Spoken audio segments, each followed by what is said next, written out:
podcast is part of the Sports Social Podcast Network. Because you've got powerful legs. How'd you get the physique? Was it gym or how'd you get the physique? I've always been... She's actually not got powerful legs. Do you shower in your dressing room? Do you have a shower on the day of a fight or not? Tell us about the tattoos. Shut the fuck up, you little prick. But then I've got the Phoenix. Hey, prick. So I'll take it from Bob every day of the week. Absolute disgrace. That's your knowing mind. Move him out of here, Darren. Ricky Hatton didn't go over for his fighter because he risked getting abducted and sold into sexual I never said that. Both have been rape victims. I'm not watching Frank Buglioni live on Saturday night. You're out of your mind. Jesus Christ, get yourself a life. He's actually a priest. Yeah. It's because his brother John Fury eye gouged him.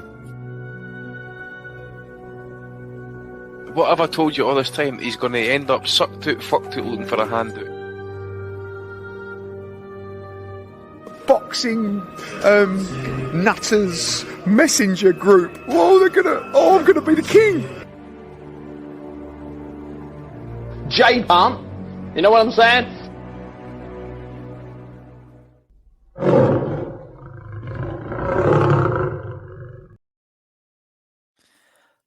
Good evening, everybody, and welcome to episode 559 of the Boxing Asylum Nuthouse, to be found as part of the Sports Social Network. Proud to be there. Spotify, Apple, YouTube, all the tubes, all the places. I bet it's even in spots that we haven't found it at this point in time. We're proud to be here this week with Steve Wellings, Andy Patterson.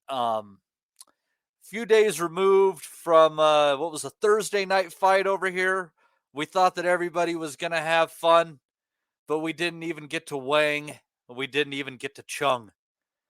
In what was an awful display in the main event, Teofimo Lopez unable to track down Jermaine Ortiz, who at times was doing his best Andre Jarrell and blurring the lines between boxing and track sports. In what surprised many at the end, Lopez won a unanimous decision by a couple of scorecards that were decent and one really weird 117 to 111. I agreed with the judges who had it closer at 115 to 113, thinking when you land about an equal number of punches, one guy's coming forward, one guy is the champion, you got to do something. Steve, there's a big difference in piling up points in a negative fashion and in a positive fashion in boxing. And I know some people are bothered with this outcome, but I was fully unimpressed with Jermaine Ortiz. Just another instance, much like Danielito Zorrilla against Regis Prograis, where that time on the back foot just did not do enough to win the judges' approval. That's an interesting take, Matty, actually. I hadn't thought of that, really, but you're absolutely right.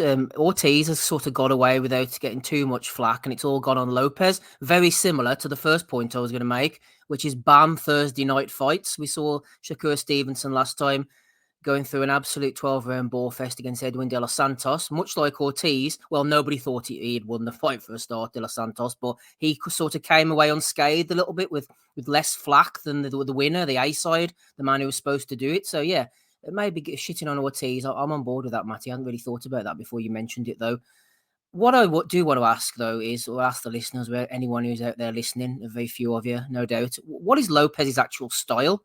I watch him these days and I thought, is he caught between styles? He seems to be locked in some kind of liminal state, which is very much like his mental condition, strangely enough. I have yet to be convinced that he's mentally stable. His father's certainly not mentally stable. There's all the talk of his son now. There's the talk he's found religion. He reckons he's found peace, but I don't believe him. And I don't say that as a glad thing either. I feel sorry for him. Did I he think the find the guy's pyramids? That's what we want to know. he's clearly struggling in some shape or form. But yeah, I don't think he's mentally stable. And he showed that throughout the fight. His maturity, you have to question that after about round 5 or 6. He was growing increasingly frustrated at Ortiz's style. He wanted him to step inside and fight him. He was motioning to the crowd to sort of get on Ortiz's back and make him stand.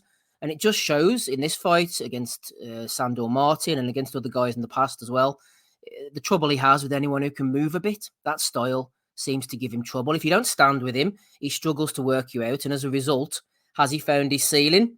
Against Josh Taylor, it looked like he was back again. Taylor brought a particular style to the table. Lopez just can't cut the ring off very well. Technically, strategically, he seems to have plateaued.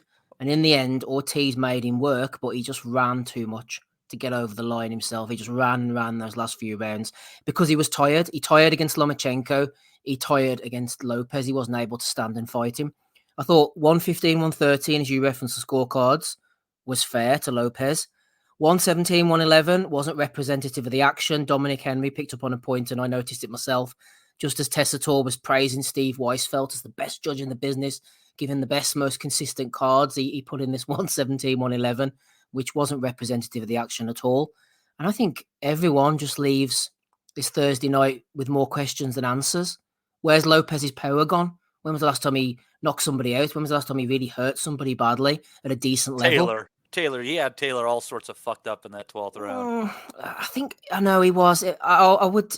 And Taylor's a sturdy guy. Yeah. I think he is a puncher, but I think he's got to time you. He's got to find the right opportunity more so than just being an absolute banger. He's a timed shot guy.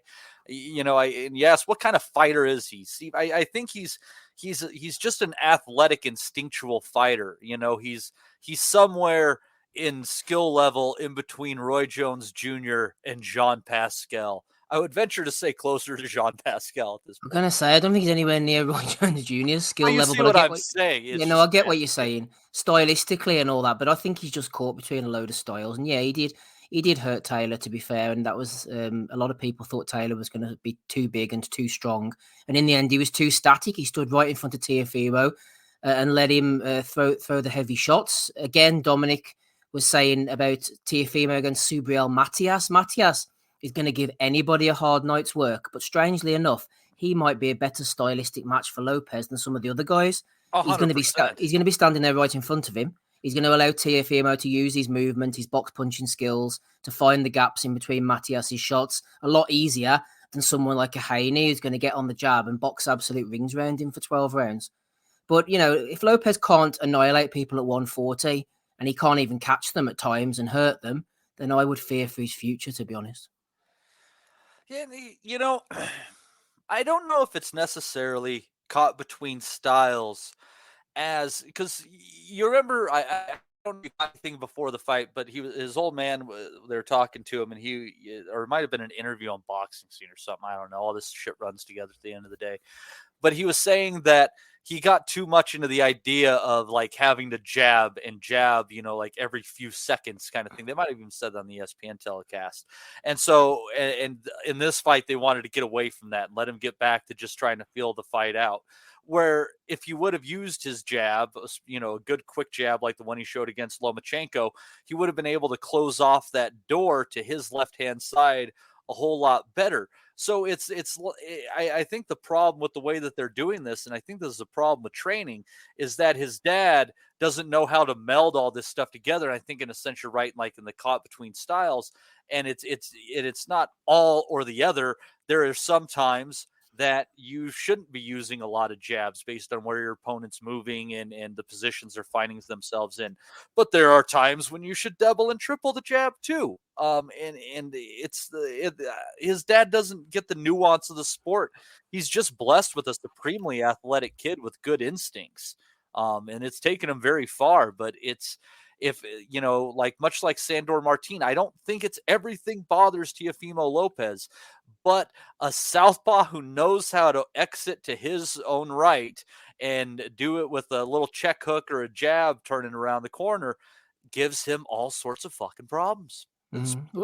Well, I mean, his dad is living vicariously through Teofimo. We mentioned before, how much nuance does he have? He's a very emotional, energetic guy, and I'm sure at a point he did have a positive impact on Teofimo, but I think that's waning now. But the problem is, you can't get rid of him, can he? They're in this kind of mutual Stockholm syndrome kind of relationship. I think getting rid of his dad would probably be even worse for both parties than keeping him on board at the moment. But his dad can't work with people either. Anyone with a bit of tactical expertise, as Rob mentions, Joey Gamache, perfect, former fighter, turning out to be a very good trainer at times, was bombed out of camp, so they can't work with anybody. So the Teofimos are going to have to work with each other and try and come up with something, I suppose. A couple of comments quickly there, Matty. I noticed Yimi Happy said, "Is Lopez struggling sexually?"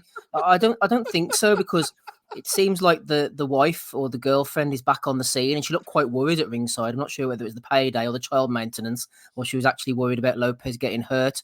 And Mark Wharton there says, "Can we just acknowledge how awful that Teo ring entrance was?" Which I will defer back to you, Matty, because it was your thinking that came up with the title for this week's show. So I take it you weren't too enamoured with the ring entrance either.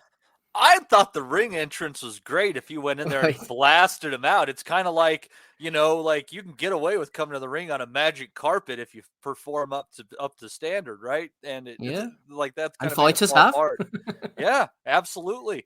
It's kind of one of those things after it's been done once, nobody should do it again. At that point, you're just a copycat. Leave it to Naz. Don't even touch that. Mm-hmm. The homie Ryan Deal throwing in 10 of them New Zealand bucks there, which, Steve, is the freest nation on earth per the Cato Index's freedom for the National Freedom Index. Absolutely. I was just about to say the same thing. Yeah, they wonderful. He's thrown 10 of those very valuable New Zealand bucks in there. Says Damo's Oscar Photoshop has to win Bellew of the Week. I hope that's uploaded, Steve. Yep. But Andy, Steve and I have been going on a little while here. I know we Lopez is just incredibly inconsistent. I like I said, I think there's something with Southpaws exiting a certain way.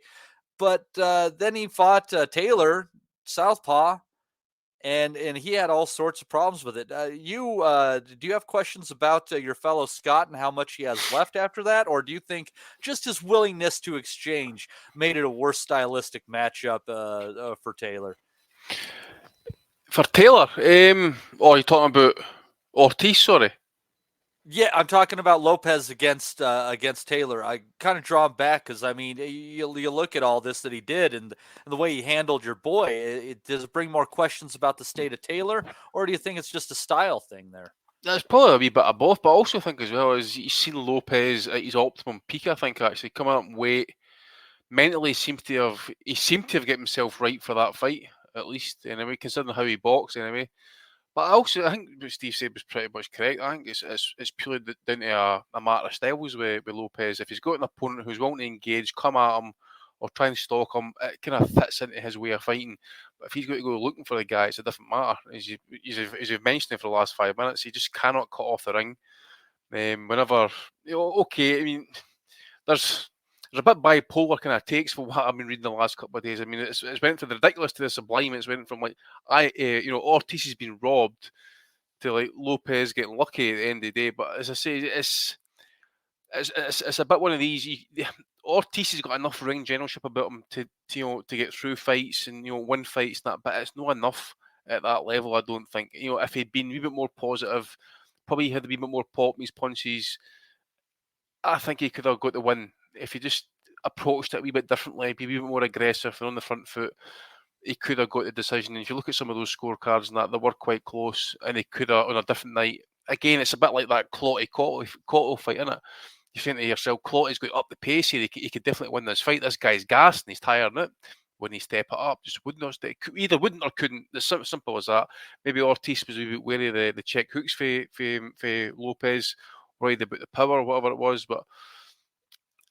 Again, Lopez, it's just one of these type of bipolar type performances. He can be sublime, he can be poor, and then he can come a cropper.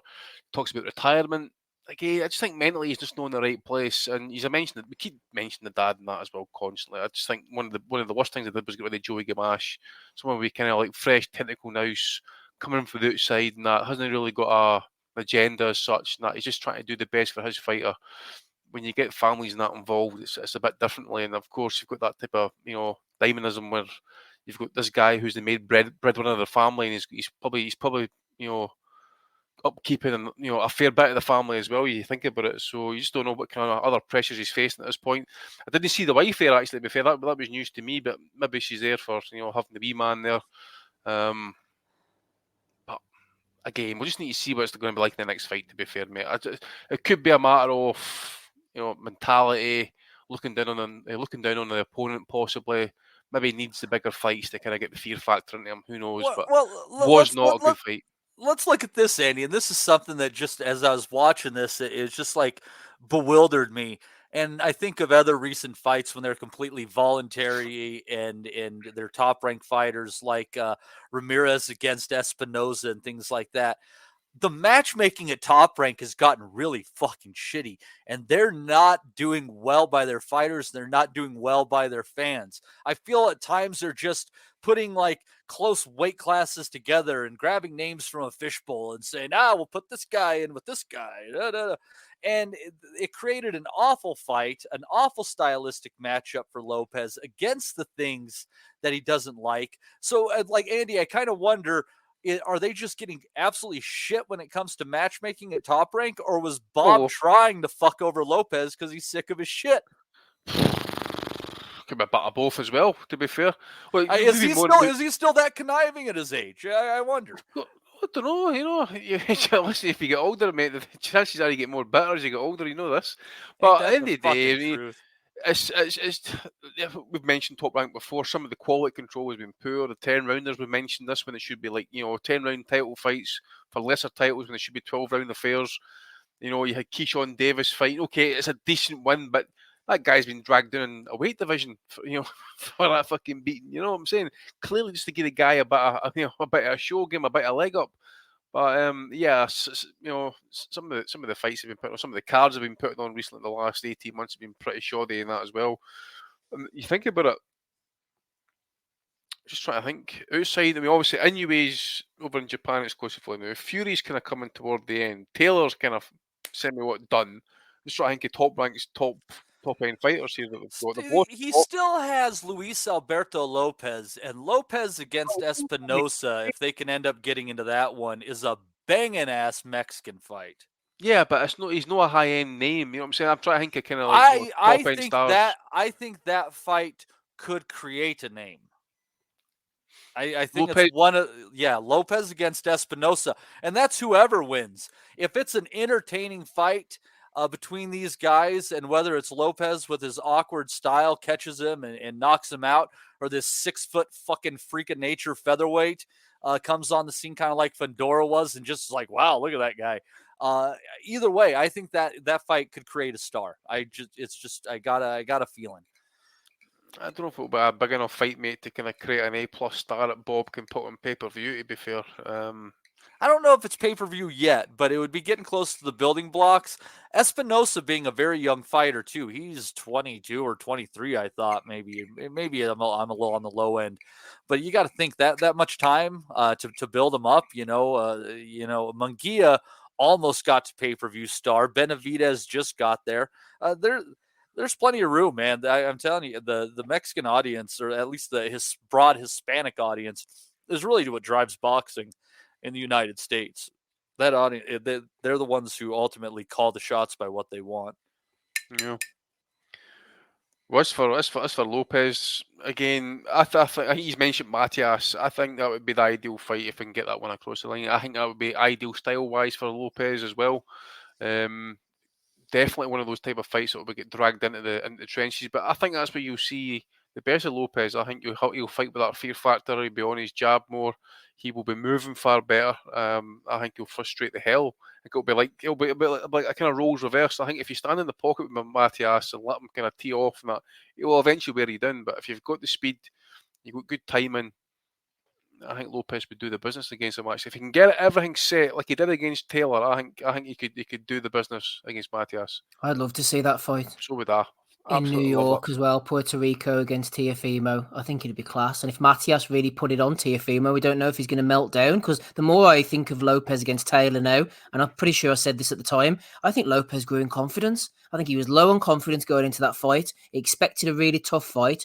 everybody that I was listening to, ourselves included, were mostly picking Taylor to win. And I think as the fight unfolded, Lopez grew in confidence. I thought, hang on a minute, I'm Teofimo Lopez here. This guy's he's either weight drained or his timing's off. Taylor didn't look himself that night. He just grew in confidence. And it was the reverse against Ortiz. He started off confidence and he started losing it as Ortiz moved on him. And he's very much a confidence fighter, Teofimo. Yeah, and the thing is, I don't think this time that his confidence seemed as damaged as it did after the Martin fight, Steve. He basically he was quite vocal about the fact that Ortiz was just running and he fully felt that he won the fight. You remember, like, there are times he backed into the corner just like, come on, motherfucker, I'm tired of chasing you. So I think mentally you'll handle this one a little bit better, but you kind of wonder, is that a positive or a negative for him? Because does he need those naysayers to spur him on? Yeah. I don't know. When he's the favourite and he's the man, he's the showman. Some people revel in that, don't they? Coming out to the big carnival atmosphere and I'm the man, look at me. I think it might have a detrimental effect on him, to be honest. He seems to operate better as the underdog, in some cases. Yeah, and that some people just do operate better from that side of things. I don't know. It's just hard to pin Lopez down, isn't it? There's so much there, but I think there is something missing. He's got a great right hand, might be missing a little bit on the left hook. I'm just going through the WBO rankings here and seeing what's going on. So you got Jose Ramirez there. Yep, Barboza, Ramirez. Is Matias no PBC? He has and he's got a championship. He's the IBF champion, and Ramirez is now signed with Golden Boy, so that makes that fight sort of off the table. And Ramirez is with Golden Boy now too. That's what I meant. Ramirez, yeah. Sorry. You got Richardson, Hitchens. You got Richardson, Hitchens, or the WBA could do the right thing and call Castro as a mandatory. Well, Hitchens is fighting some guy. Lemos, is it? I think in March. Lemos, I think, was the guy that beat the snot out of Lee Selby.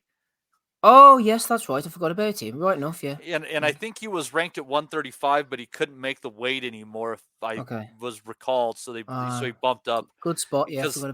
I think he had to wait around for fucking ever for a title shot, and it took him another weight class up. So I tell you who's been right off the radar since he got beat, actually. Prograis. It's only been a couple of months though, hasn't it? Yeah, but usually, one thing he didn't do when he got beat with Sonny Edwards was hide. He was back in the media. He was congratulating this, all that type of stuff. Rodriguez and good fighter, great fighter, all that type of stuff. Prograis just went right off the reservation, and there's no signing him. So now he got Sandor Martin behind him. A rematch that would be he'd hate that. No. Jack Catterall, Elvis Rodriguez. Steve Claggett. Steve McComb is behind him there. Harlem Eubanks ringing up number 14. I'll tell you what. Steve Claggett is... You can make that fight because Top Rank does a lot of work with Eye of the Tiger. You can make it, but it's nothing that's going to interest any of us, mate, to be fair. You know what I'm saying? It's just a keep busy fight for Lopez, that one. And I'll tell you what, credit to Golden Boy and Matchroom. They have a shit ton of the talent right there because you look at all those, and a lot of those names are with them. Liam Perro, that's a guy who really deserves a chance. He's supposed to be fighting Matias, isn't he? Really? Yeah, that's what I heard. And I think Dominic said the same thing. I read that somewhere. Yeah. Dude, that guy can fucking bang. Like, I wouldn't write him off till he gets retired on his stool. He's no banging out Matias anyway. Put it that Matias, his last 5 opponents have all been retired, man, for fear of death. I mean, the guy is an absolute monster, isn't he?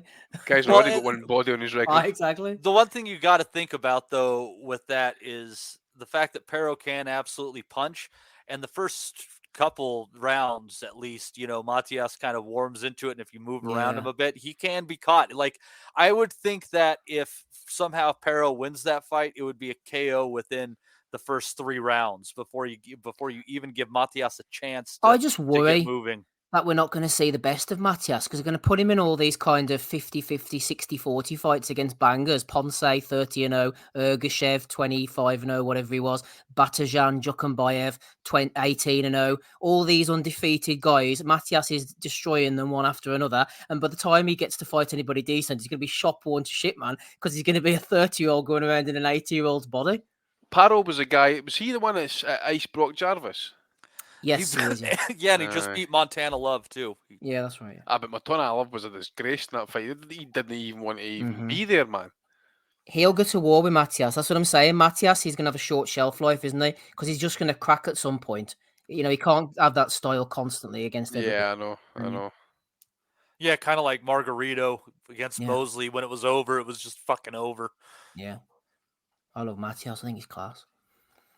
Tell you something I don't think I ever had a chance to talk with you guys about. I don't know if it happened, was back on the show or not, but Margarito's last fight against the last fight he had against what's his name?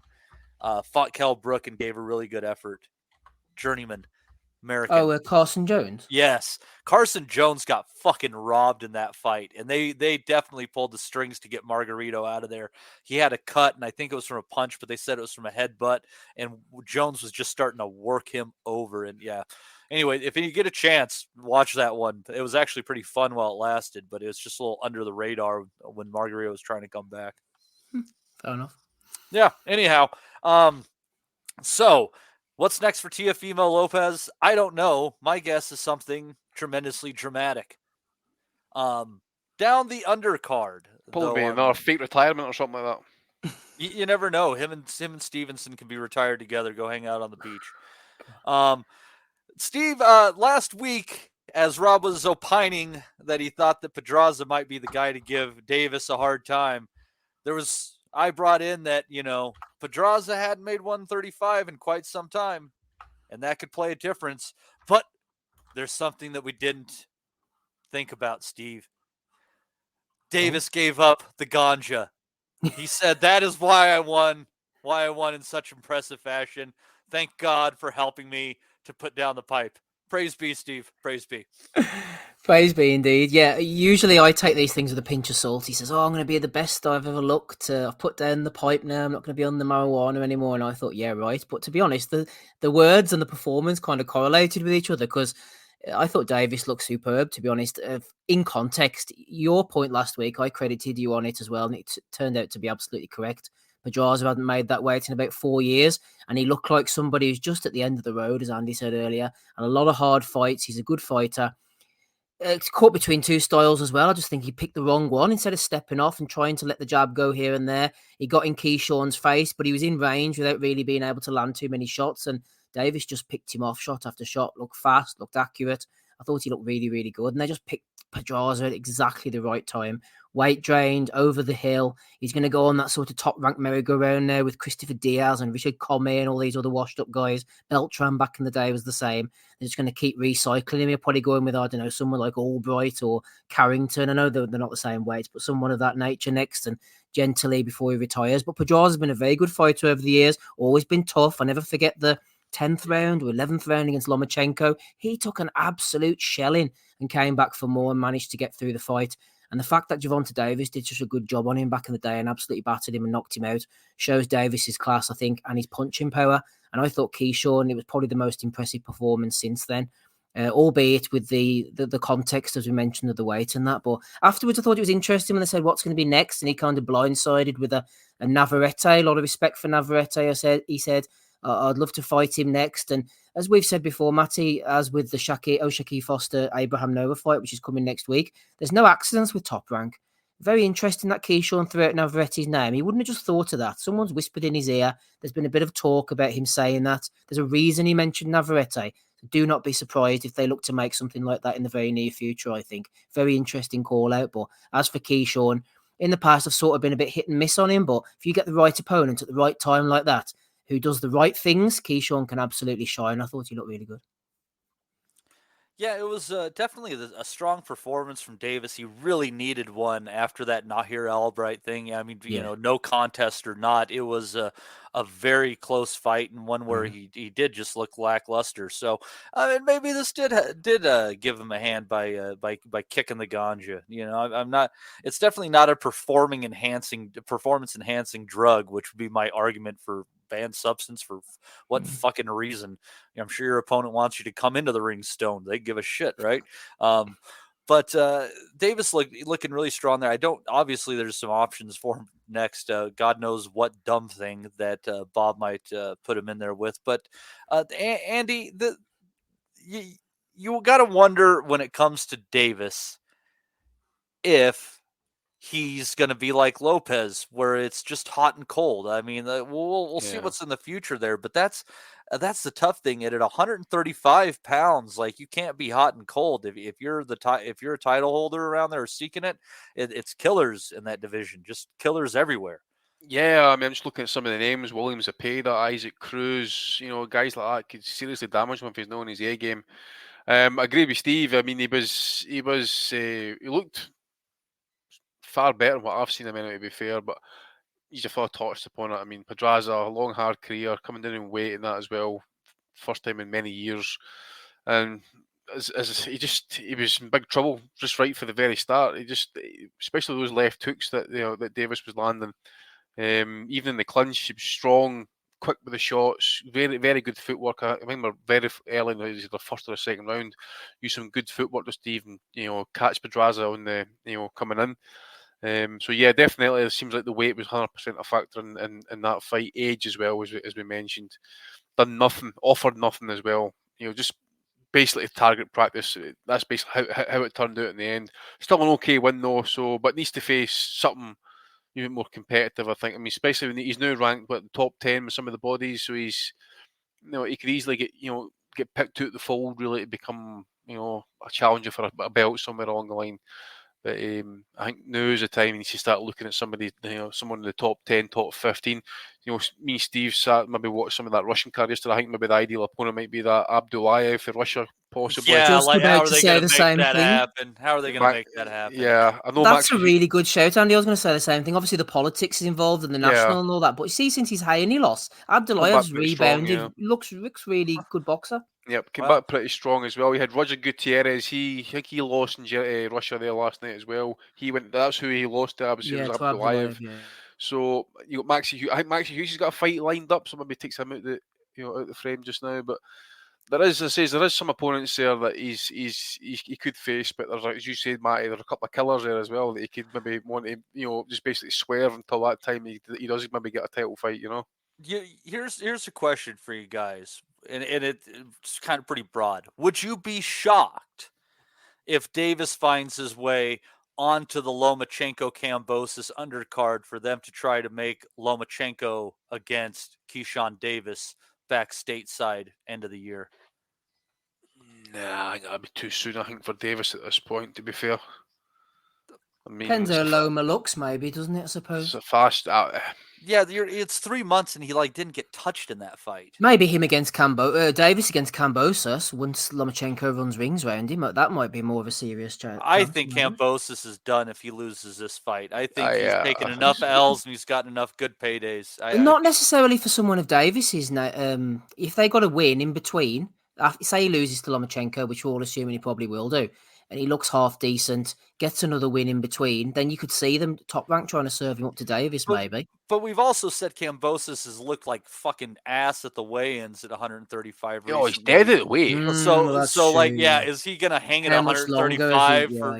That's a good point. Actually, that's a good point. It'd be the perfect excuse as well if he loses to Lomachenko now to say, been skilling myself all these years, mate. I'm going to move up fresh start at 140. That's like a built-in narrative almost. Well, the one I can think of would be the Ukrainian. Is it Baranchik?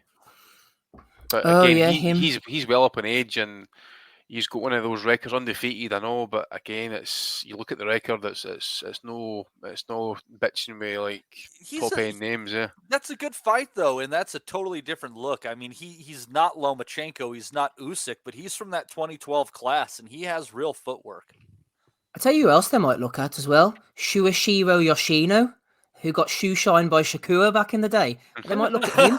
He has previous form. He's fought Masayuki Aito, who's appeared on top rank cards. He's fought Masayoshi Nakatani, who's appeared on top rank cards, and he's also fought Shakura Stevenson. I think, and he's ranked number 6 on BoxRec. I'm not sure where he is in the sort of top 10 rank. I don't know why he's so high. The fact that he lost to Stevenson in April. Someone like him, they could bring over.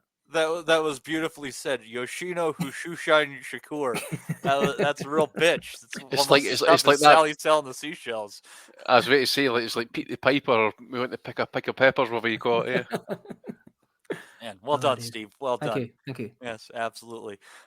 So yeah, Davis. I mean, there's options, but man, I'm telling you, Top Rank's matchmaking has been weird lately. And you say there's no accidents.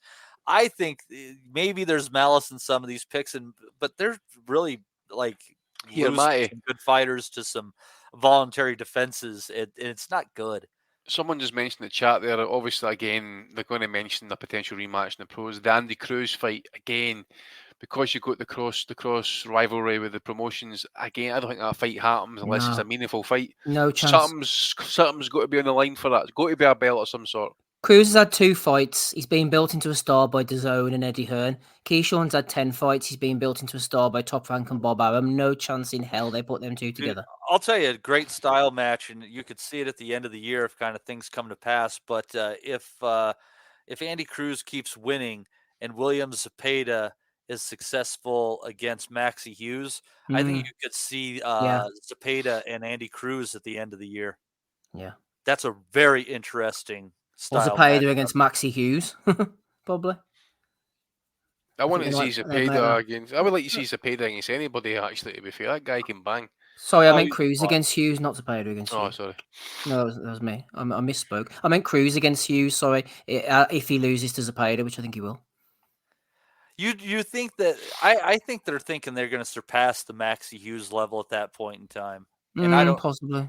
Do you think Hughes is willing to be brought in as an opponent like that again? Either, I mean, that the whole Cambosis fiasco was goofy. The money's right. The money's right. He will. This is a guy who had about 6 losses and was just on the way out at British title level, and then he's kind of absolutely rebuilt his career to the point that he beat Cambosos. Everybody fucking saw it on TV, apart from the 3 judges or 2, whichever ones. COVID years were really good to him, by the way. Yeah. No, it's fair play to him, man. He's built himself up with experience, and he's come back time and time again. He got absolutely shafted against Cambosos. That was a terrible decision. Anyway, well, you don't understand. I mean, going into the Lopez and Ortiz fight on Thursday, so you have one guy on the back foot doing his thing like that, and he loses. And then you have Hughes, who does it far better than Ortiz did, and he still loses. You have Dalakayan, who I think did the best back foot of the bunch, and then he lost in Japan with that 119-109 score. Like, nothing about this judging shit makes any fucking sense. That was that Canadian judge, yeah. Yeah. Well, yeah. Oh, your mate Jeremy, wasn't it? Jeremy. Aye, that's the one. That's the one. What an odd fucking sport. Anyways, let's work our way down that undercard. I don't know how much of everything everybody caught here. A nice little upset victory for Rene Telezion, taking out George Acosta by unanimous decision, dropping him in the 5th round. Giron, real awkward fighter. Acosta, not much of a puncher. And he worked him over pretty well there. Nice little upset there for Giron, paying better than 2-1. That was nice. And the bird, Matty, don't forget about the bird. There it is on screen. Bird, yeah. It just, there it was. It made its way into the casino. So, you had that going for you, which is fun. Abdullah Mason looking fantastic in the 2nd round stoppage of Benjamin Gourmet. Steve, this one, he stopped, he dropped Gourmet pretty hard. Gourmet got up, the referee let it go on a bit longer. One little soft touch jab for Gourmet, and just around the fucking guard with that left went Mason. Flat on his fucking face went Gourmet. I couldn't help but laugh my ass off because I knew it looked like Gourmet was fine. But what a finishing shot there by the 19-year-old hot prospect Abdullah Mason. Yeah, I'm a massive fan of Mason. I think he's absolutely classy. He's only a young guy, but he's just maturing into such a nice boxer as much as anything else. And at the end of it, he just knocks people out almost accidentally. He's trying to get the rounds. He's trying to box them, but he can't just help smashing people up. And I do feel sorry for Benjamin Gament because he didn't come to lie down. Well, apart from when he was getting laid down right at the end there, but the dude actually came to fight. He was a decent enough southpaw. He came to have a go. He wanted to rumble with Mason. Didn't just want to get his paycheck, but it just completely backfired on him. And I saw him. I think it was at the end of the first round. I just spotted his face all of a sudden up against the ropes, and it looked like he'd been involved in a car crash, man. It was all smeared and welted and bloody and cut. And I thought, flip me, man, it looks like he's been through the ring already, this fella. He's no way he's going to last the 8 rounds. And in the next round, as you said, Mason just uncorked an absolutely beautiful shot. If they can keep him level-headed and grounded, which he seems to be, doesn't seem to be a smack-talking dickhead. He seems to be a nice level-headed kid, and I think the absolute sky's the limit, man. I know people can tail off, and sometimes the fighters who look the 100% prospects at this kind of age and this stage of their career might not make it, and then the guys who maybe didn't look so good come through. We often have that in boxing, but at the moment, if he can keep improving under this trajectory, I think he's going to the absolute top, Mason. I think he's brilliant star power. Yeah, absolutely. Absolutely. And Andy, did you happen to see this one? I didn't, mate. No, I didn't catch any rest on the card apart from the two top fights. We're worth 5 minutes of your time. You could just to follow a really good prospect there. Billy Mason. Oh, I know about him. I didn't catch the fight though. I know Steve's been high on the kid for a number of months. Number of months, yeah, he's 19. Couldn't have been that long. Javier Martinez winning a close decision over Rahul Solomon. Actually, wasn't that close. Solomon did a pretty good job coming forward. Martinez keeping that undefeated record intact. Steve, this is what I was more excited about. If you kind of go down on the performances that I saw on the card, and this is where it stopped for me. I didn't catch the 3 prior to this. But Charlie Sheehy taking out Abdel Saceda.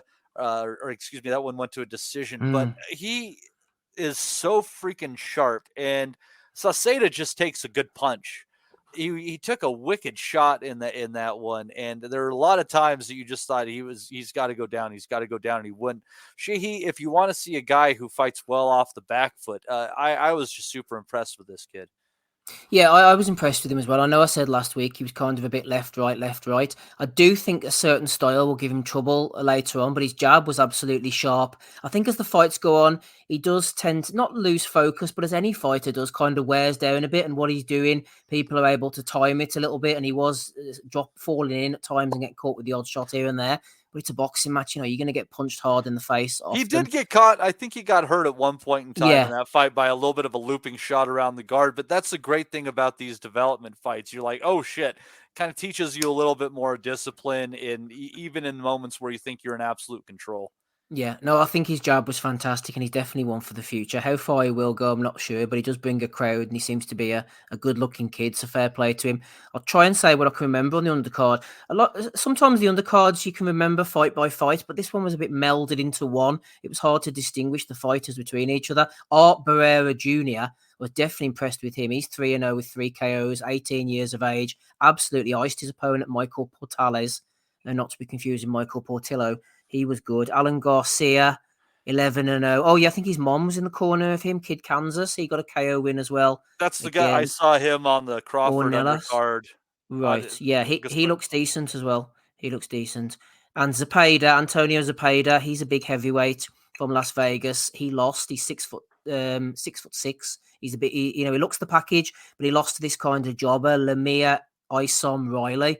They were getting the big build up. He works in the morning, goes to the gym in the morning, works all day, goes to the gym at night. He's one of these guys who's trying to make his way in the sport, and he just outlasted Zepeda. Zepeda didn't like getting hit. They were saying he had a bad knee and etc. I think he just got absolutely worn down. Not sure that this sport is for him. And fair play to Riley. He's 4-2 now, but yeah, there were some decent performances on the undercard. Definitely some bangers, but it wasn't the most memorable of top rank undercards. But I did watch it from start to finish. So yeah. Well done, Steve. Thank you. A pro's pro, if there ever was one. Sad bastard. Well, yeah, I think all of us have moments that we don't, we shouldn't be particularly proud of.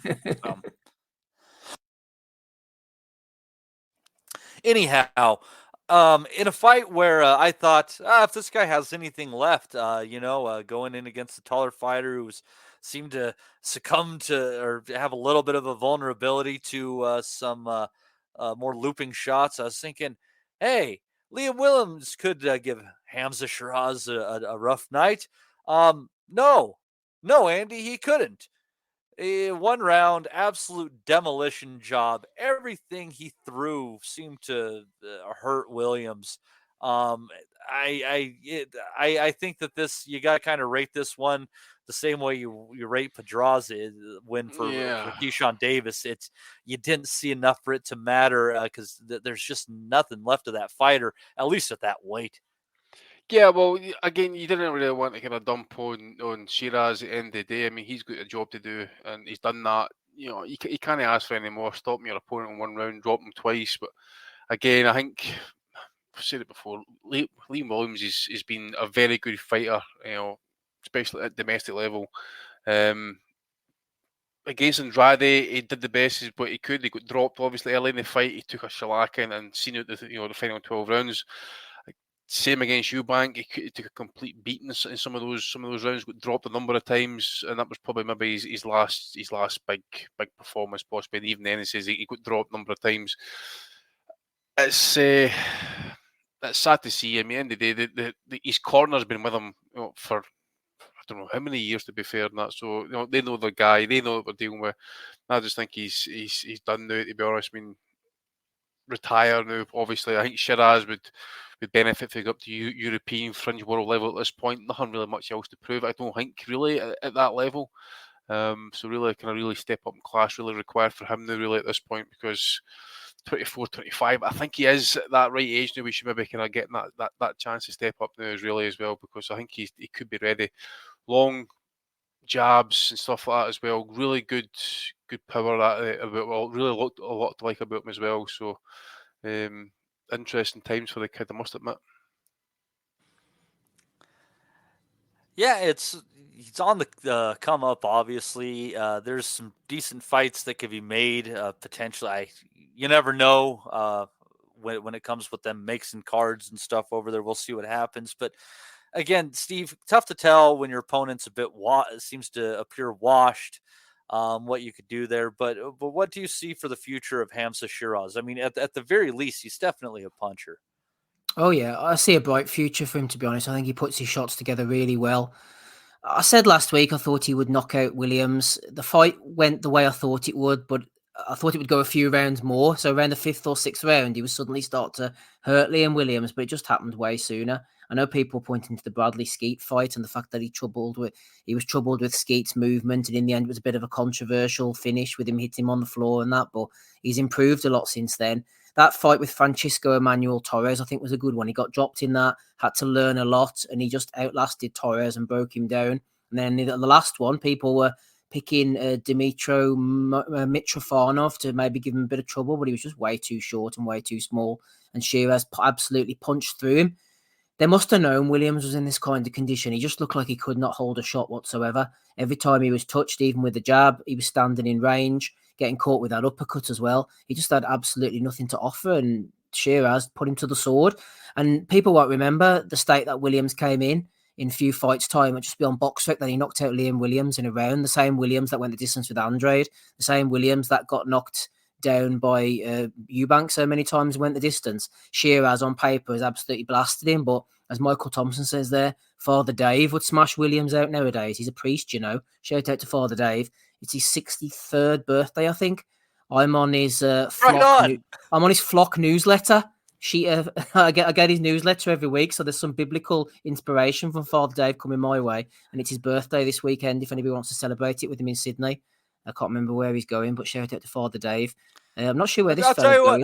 I bet you, if anything, Father Dave would say, give a couple of, if you want to do something for Father Dave, give a couple of bucks to a youth boxing program in his name. That'd make Father Dave happy, I bet you. Absolutely, it would. Shout out to Father Dave. He's doing a lot of good work, the Lord's work, some would say. Shout out to Thomas Smith as well, who sent this message to our nuthousepodcast@gmail.com email earlier. I'll read it for you, Matty, to save your eyes. I should have made it a bit bigger, to be honest. God bless, I have a small screen. Anyway, Thomas sent this in earlier, and it's very topical. He says, pretty simple, really. If I were to fight Hamzah Sheeraz, I'd stay at the edge of his quick, powerful jab and avoid moving my head. Lure him in with my perfectly human chin, then do a wee jig whenever he touched it. Seems like a solid plan, right?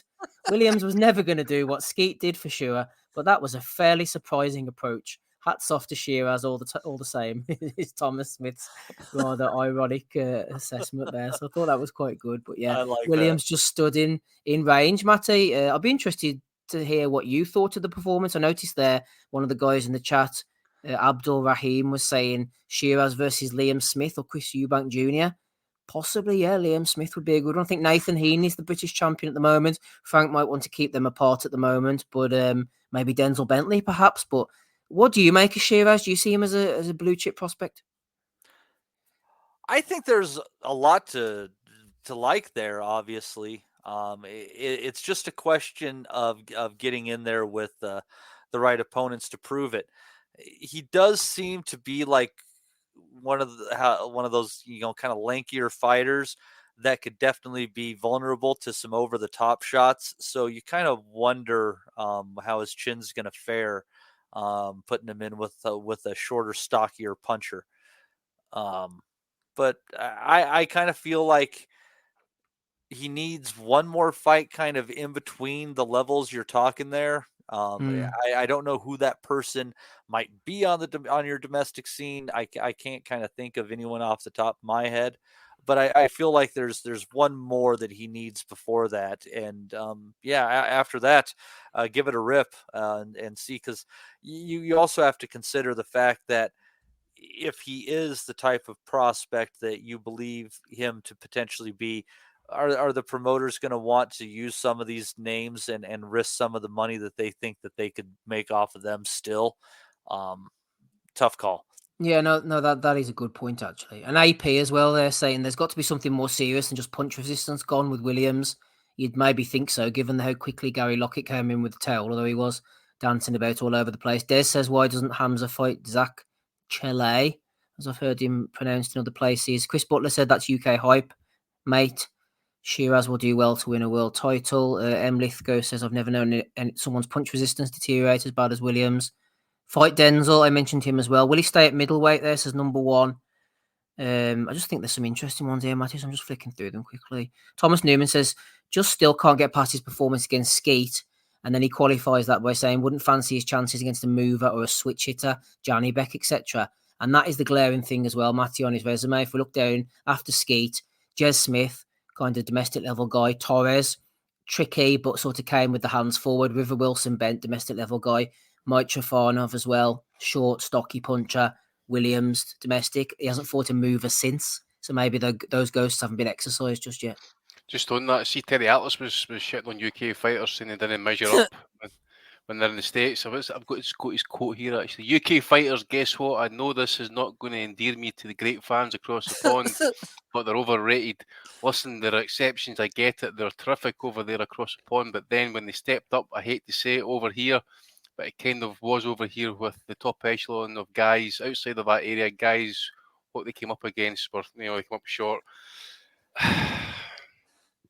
It goes in peaks and troughs, to be fair. It was less than, was it 5-6 years ago that Britain had something like, was it 15, 16 world titleists at one point? Yeah. It was about 14 odd, wasn't it? Because they were naming them and then they started disappearing one by one. They started falling apart because we had James DeGill at one point. You had George Groves.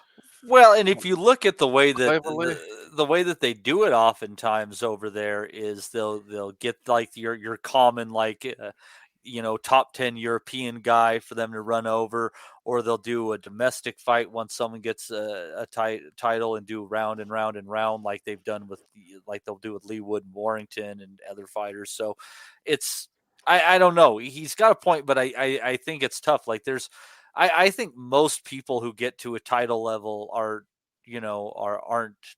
I'm not going to say they're not special because they're obviously very good fighters, but you don't have to be at this certain level that some people think you need to win a title in boxing. We've seen plenty of substandard titleists in our time of watching the sport. I think you talk about overrated. I mean, there goes some peaks and troughs. You can see with your own eyes if a fighter's overrated or not, or whether he deserves an opportunity. I asked Terry Atlas. We were just talking about Maxie Hughes. Did he deserve to win against Kambosos or not? With that, the fact is that he's got an L on his record. Does that make it that Maxie Hughes is overrated? He went to America, done the job, didn't get a decision.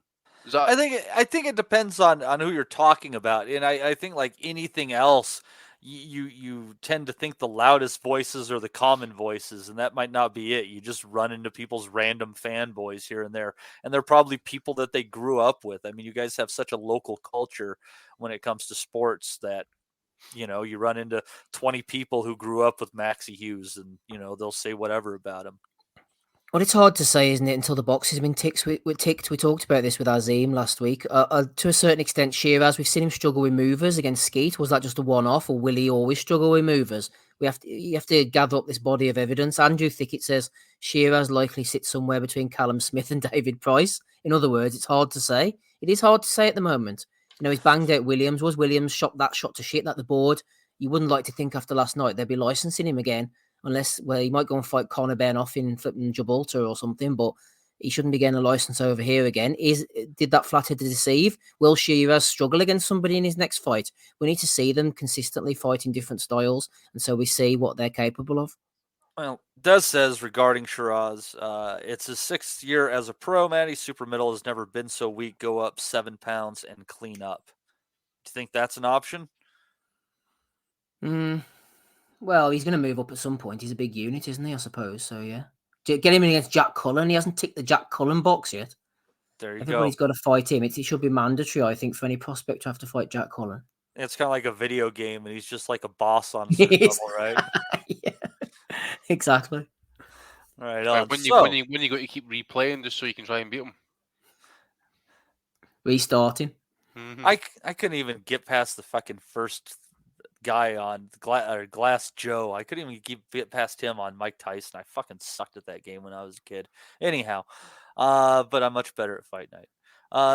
See here, also on that card, a lightweight, man, and talk about a stacked division. Another lightweight to be impressed with. Sam Noakes taking out the undefeated Louis Sylvester with the British lightweight and the Commonwealth title on the line, as well as some lower level WBC and WBO trinkets.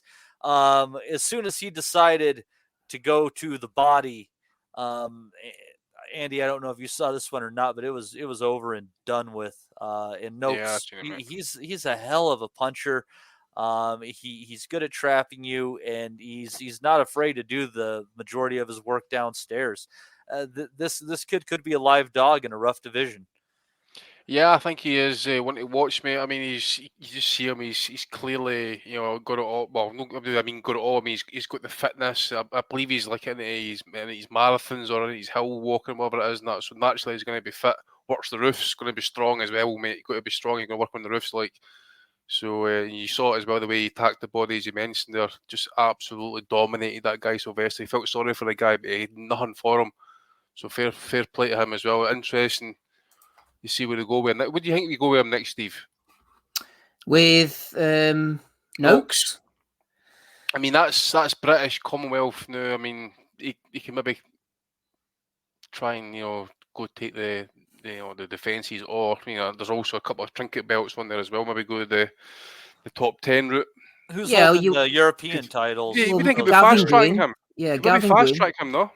No, well, he's 13-0 with 13 knockouts now, isn't he? He's an absolute banger. Gavin Gwynn, I think, is the European champion. Didn't he defend it against that Italian guy? Although he's defending, he's fighting somebody out on one of the Saudi cards, is he? Was it meant to be Fury Usyk? I can't remember off the top of my head anyway. But Noakes, yeah, they might just take the foot off the gas a bit and maybe take him the Lonsdale, try and get the Lonsdale belt outright or something like that. But he is someone I've kept an eye on from a distance, because I know I've told this story on the podcast before, but a guy I used to do a bit of work for, he ran like a nutrition company, you know, these powders for bodybuilders, whatever it was. But he knew Noakes. I think he knew the family. And right from the beginning, when he first turned pro, I remember him saying to me, keep an eye on Sam Noakes. I think he's got a brother as well who boxes. But he said, Sam Noakes, you know, he's going to be the deal when he gets older, and he's going to be a really good fighter. And I was like, yeah, you know, whatever. But he's kind of proved him right over the years. You know, he's really been maturing into an absolute banger. But as for Sylvester, as you said, Andy, I was only watching this from a distance, but he just had no power. I know he knocked out Jimmy First, friend of the pod, even though he doesn't know it, in the first round and dropped him 3 times. He didn't seem to have the power to keep Noakes off him. He was tough. He tried to throw back, but it was just a matter of time. And as soon as he started hitting him to the body, the guy punches like an absolute monster. So, as Dev said, he's the lower weight Beterbiev, but but he's maturing into a nice fighter. Mark Chamberlain's there as well. He's a frank fighter, a lightweight from Portsmouth, 14-0, 10 knockouts, southpaw. So there are built-in people down the line for him to fight. But yeah, maybe someone like a Gwyn level they'll be looking at. Excellent. Yeah, that's definitely one to keep an eye on there. Sam Noakes. I mean, that he's definitely a puncher. I think he's got it in both hands too, and so that just like the way he goes about his business. So it's just, oof. There ain't an ounce of fuck around about that kid. No. So let's see here. I'm going to go through. I think I saw 2 more fights on this one, and then I'll let you guys fill in the blanks here. Anthony Yard with a little comeback, taking out Marco Nikolic in just 3 rounds, finding just about every punch in the book and beating the snot out of him to the body as well.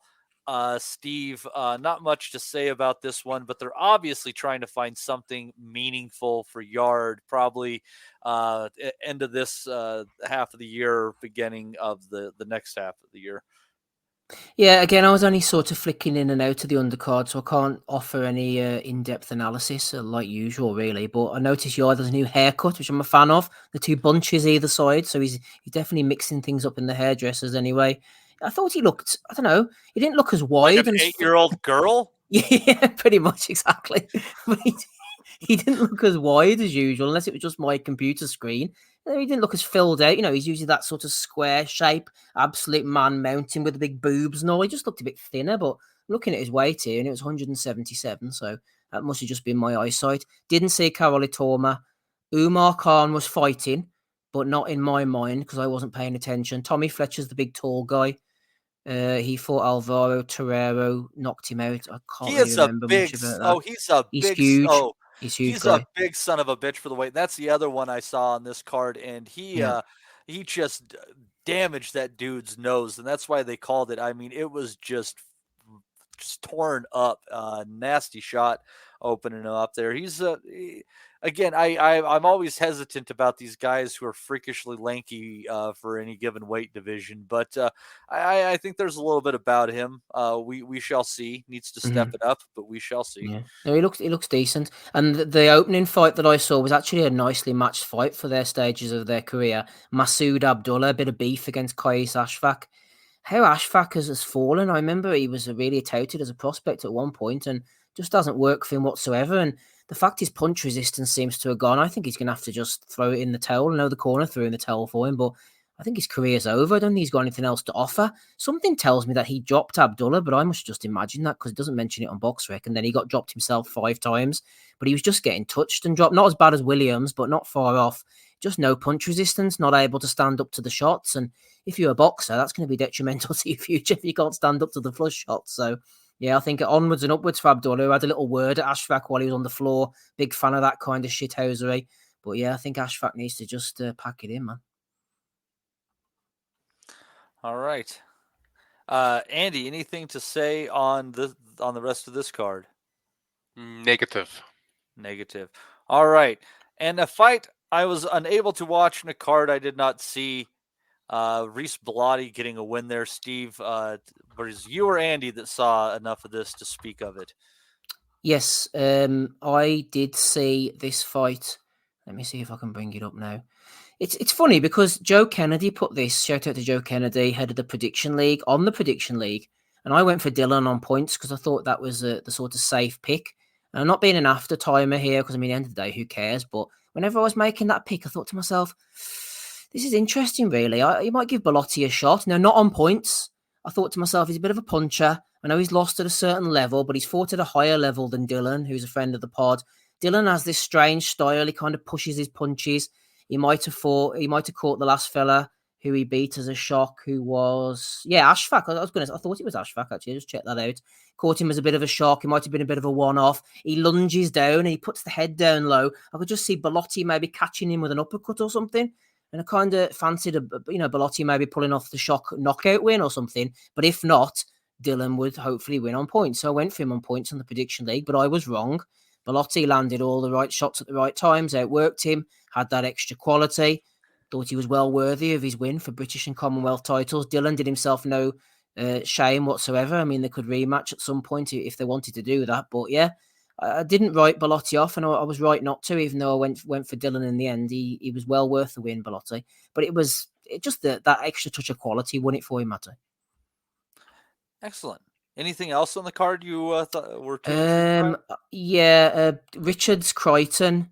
I didn't even realise Richards had knocked him out. I was watching that as well. Must have been paying attention. I thought it went the distance, but according to this, it was a knockout. Vuong, I saw him knocked out Ellis. Ellis is a decent enough test at this stage for Vuong, who's only 4-0. But Ellis, he's had a lot of hard fights, actually. The ref jumped in as if he was like saving him from himself. He's 14-8 now, Ishmael Ellis. He's 32. He's been stopped 4 times. He hasn't knocked anybody out, so he hasn't got that fight turning power. He's lost his last 1, 2, 3, 4 fights in a row. The fact they're bringing him in for a 3-0 guy, I think they should be having a look at him, maybe just save him from himself, because he's taken a lot of hard fights and a lot of shots. John Hedges iced this Kadrija. Really nice finish that was, caught him with a good shot. And if there was anything else on the card, I didn't see it. That was all I saw. Andy, did you catch anything of this card? Yeah, I mean, it was a good, cracking fight. Bellotti stuff. I wouldn't mind the rematch, actually, to be fair.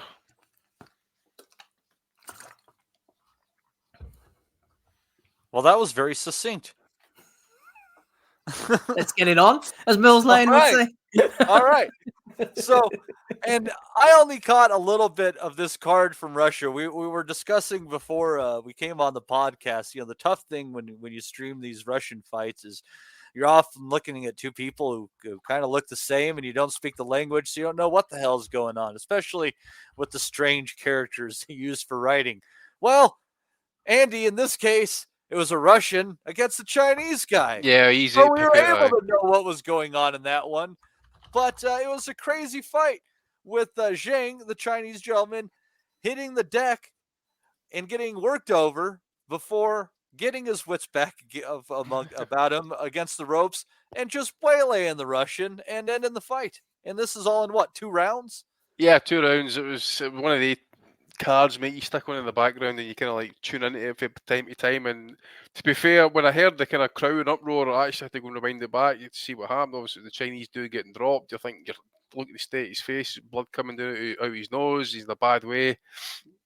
You're thinking he's getting stopped next round, easy, no problem at all. He's all over the place, and then he starts to get touched up again, and then he just seems to counter and drops a Russian off 3 counter shots, and that's it. Gets countered out, absolutely wasted off it. Glass jawed fraud, absolutely wasted. What a turnaround! So yeah, it made dinner time a bit more kind of eventful, shall we say? But yeah, it was class. Like I love to see they kind of like come from behind wins like that, an absolute upset. So it was good to see.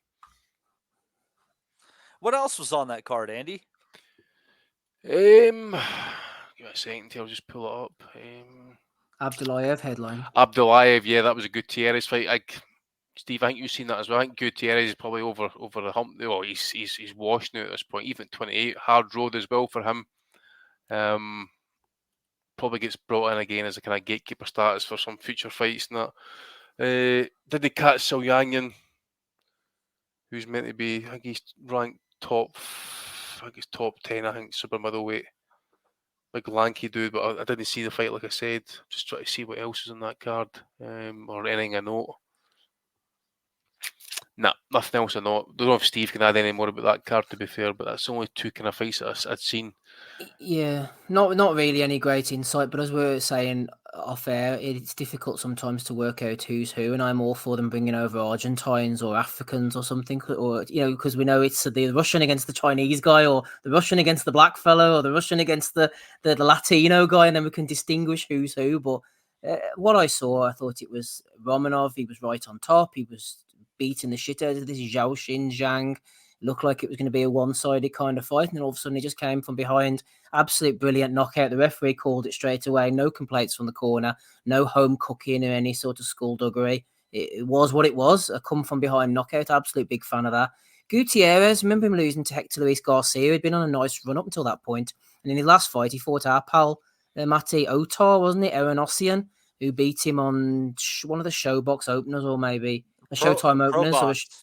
or Pro Box or one, something like that. That was a Pro real Box good win main for him. event stopped him. Yeah. In main event, yep, that's what it was. And Gutierrez, he's a puncher. He'll always be decent at a certain level, but he'll never get to that top level. But he seemed to be raging last night afterwards. He was absolutely, they were booing around the ring and waving their hands and the flag. And they interviewed him in Spanish, which was being translated to Russian. So I don't know what he was saying, but he really felt he was hard done to and should have won the fight. But as we mentioned with Abdullaev earlier, the political situation means he has to stay in Russia.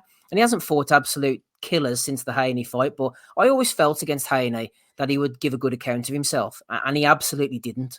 He really was overrun by the lights, just got to him, and he ended up retiring on an injury, I think, against Haney, if I remember correctly, and he'd lost every round, and he looked terrible. And I thought, I've seen Abdullaev in the past before that, and I thought he's better than that. And he showed since he hasn't fought the greatest level of opposition, but even Zlatican, and he went the distance with him, but he was sort of done by then.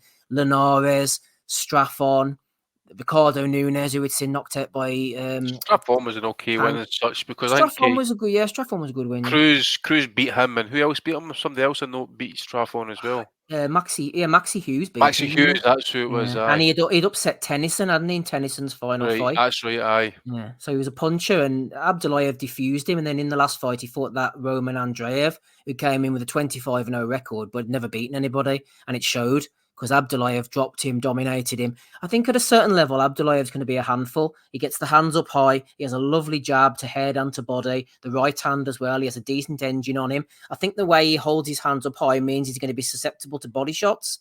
Definitely European level. Definitely European level. Maybe fringe world these days with all the titles. But he showed against Haney's levels, even though I still do contest that.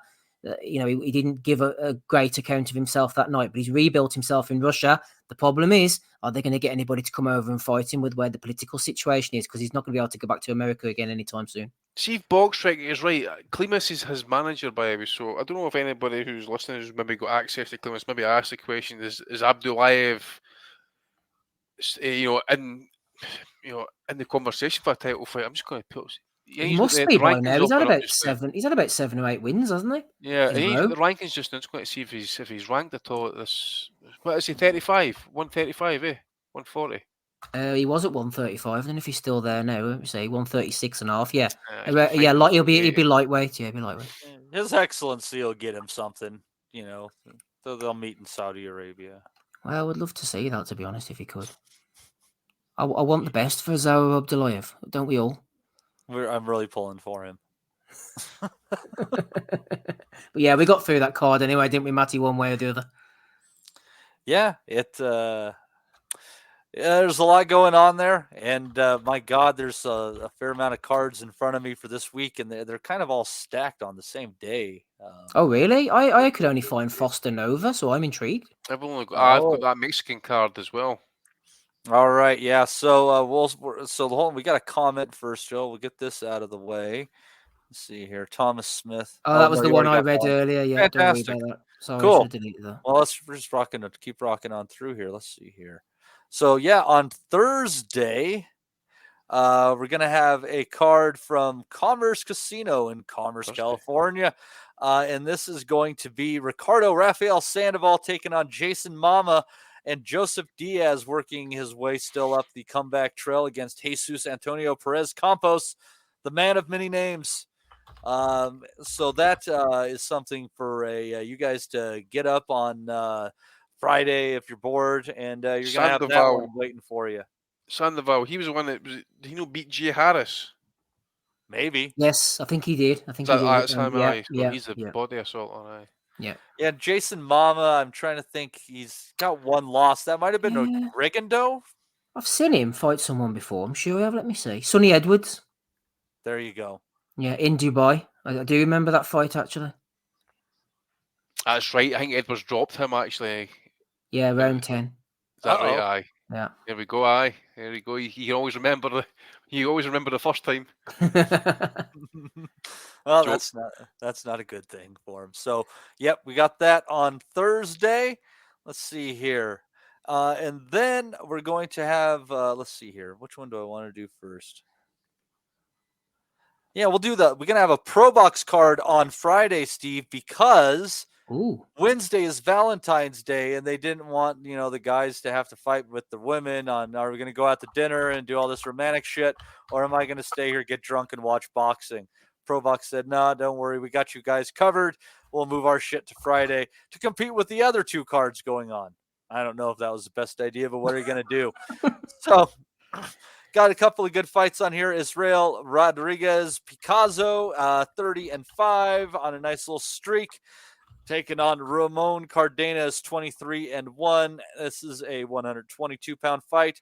Jesus Saracho, he's a pretty fun fighter, taking on Starling Castillo, 18-1-1. Saracho, 13-1-1. Dare I say the draws in play?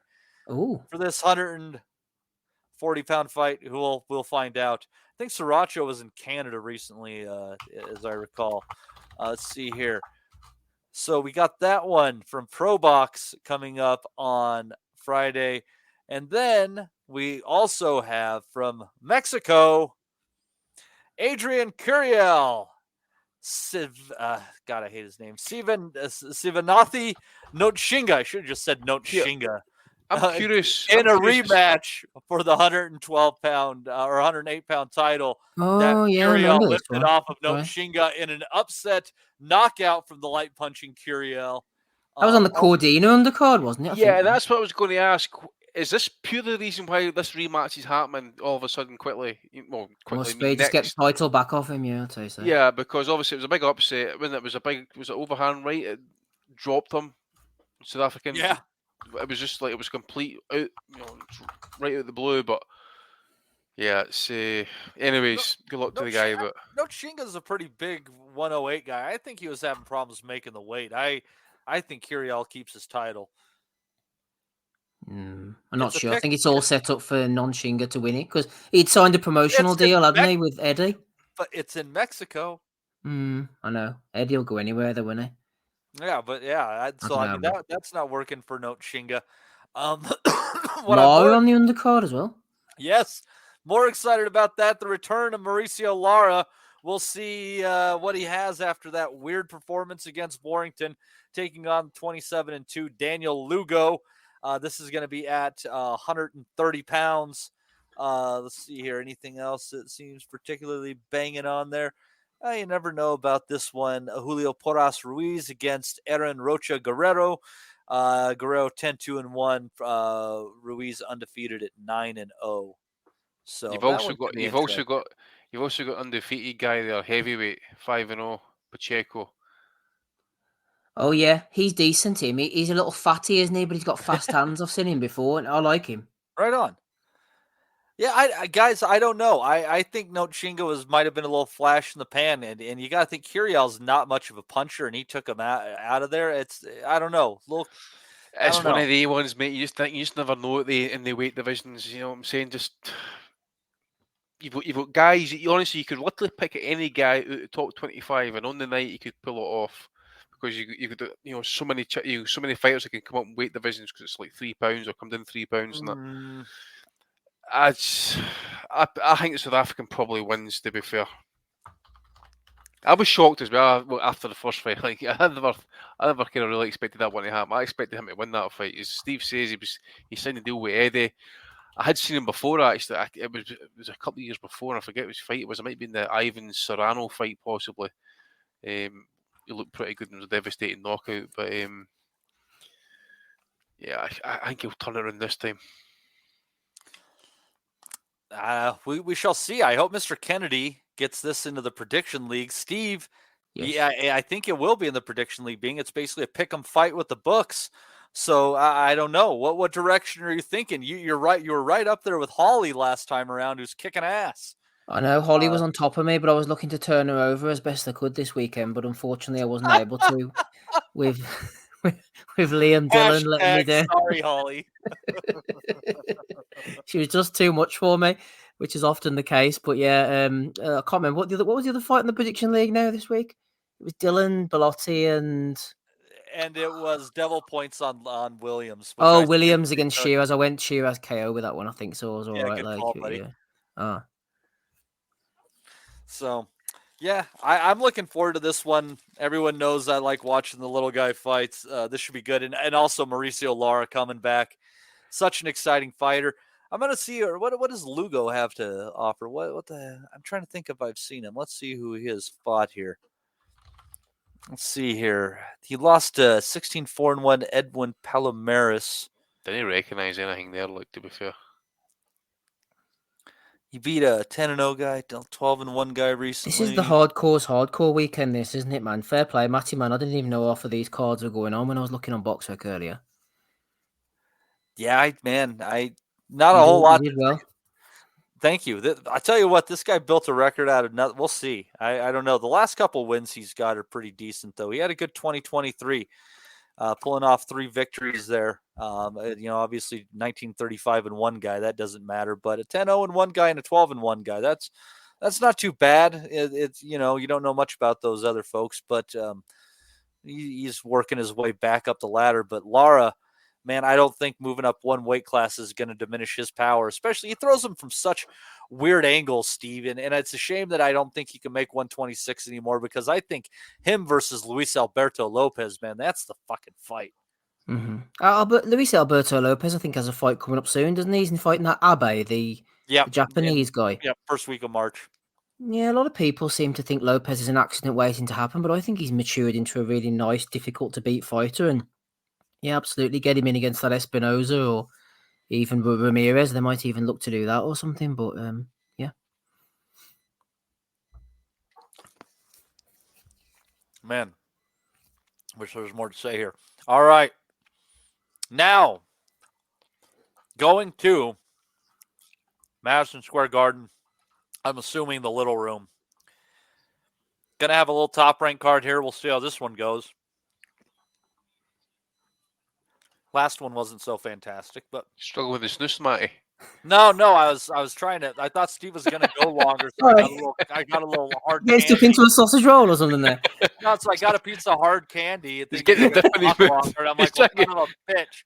So I thought I was saving us all by going short. Sorry, Matty. No, he's trying to get a dip in his mouth. That's what he's trying to do, and he's trying to spit it back out. No, Steve, I like just fucking talking ad nauseum. Anyhow. Going to the Little Room at Madison Square Garden. Get to the main event in a second. Let's see what is all on here. Any great accidents looking to happen? Great fights that could occur. Let's see here. Got a few undefeated guys on here. Isaiah Flaherty, or it might just be Isa. Who knows? Is in there. Vianello's on there. Facio Falcone 10-0. Arnold Gonzalez 13-0 in there. Guido Vianello 11-1-1. We all know Guido taking on Moses Johnson 11-1-2. Who knows, man? With that Vianello could be interesting. Could be a disaster waiting to happen. Let's see here. Yuri Cedeno going in there against Antonio Todd. And Steve, for some reason, I'm thinking Antonio Todd is a decent little journeyman, actually. Yes. I swear we've seen him recently. Was it the Troy Isley fight, maybe, I think? I'm looking down his record. Anthony Sims, I think, was the one I saw him in. Yeah, he's decent enough. He's not going to win a fight.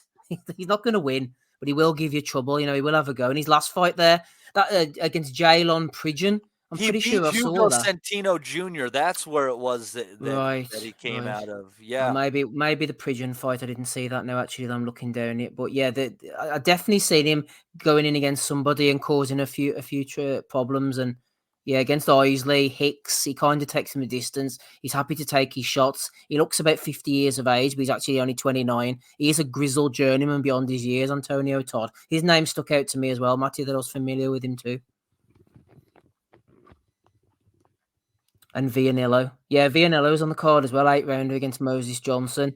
I don't know why they keep bringing Vianello back. He must be on some kind of long-term contract or something. They must see something in him. I don't see the same thing, but at the end of the day, I'm not a matchmaker. Lost to Johnny Rice, didn't he? Got stopped by that cut.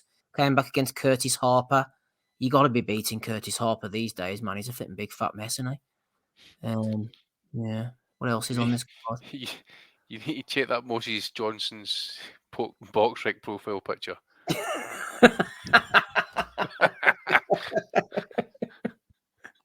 Poor Moses, man, for me. He has a 6-round win over Lemire Isom Riley, who people who've made it this far with us, God help you, from earlier might remember he upset that Zapata, was it, at the We're actually weekend? getting more listeners as we go along, Steve. well, he's in against Vianello anyway. God, we're really digging the bottom of the barrel of knowledge at this point in time. Let's see here. Delonte Johnson continuing his career 11-0, taking on Paulo Cesar Galdino 13-7-2. I'm trying to think if I remember anything about him. No. Shushu Carrington on this card against the 18-1 Bernard Angelo Torres. Yes, I know a bit about Torres actually.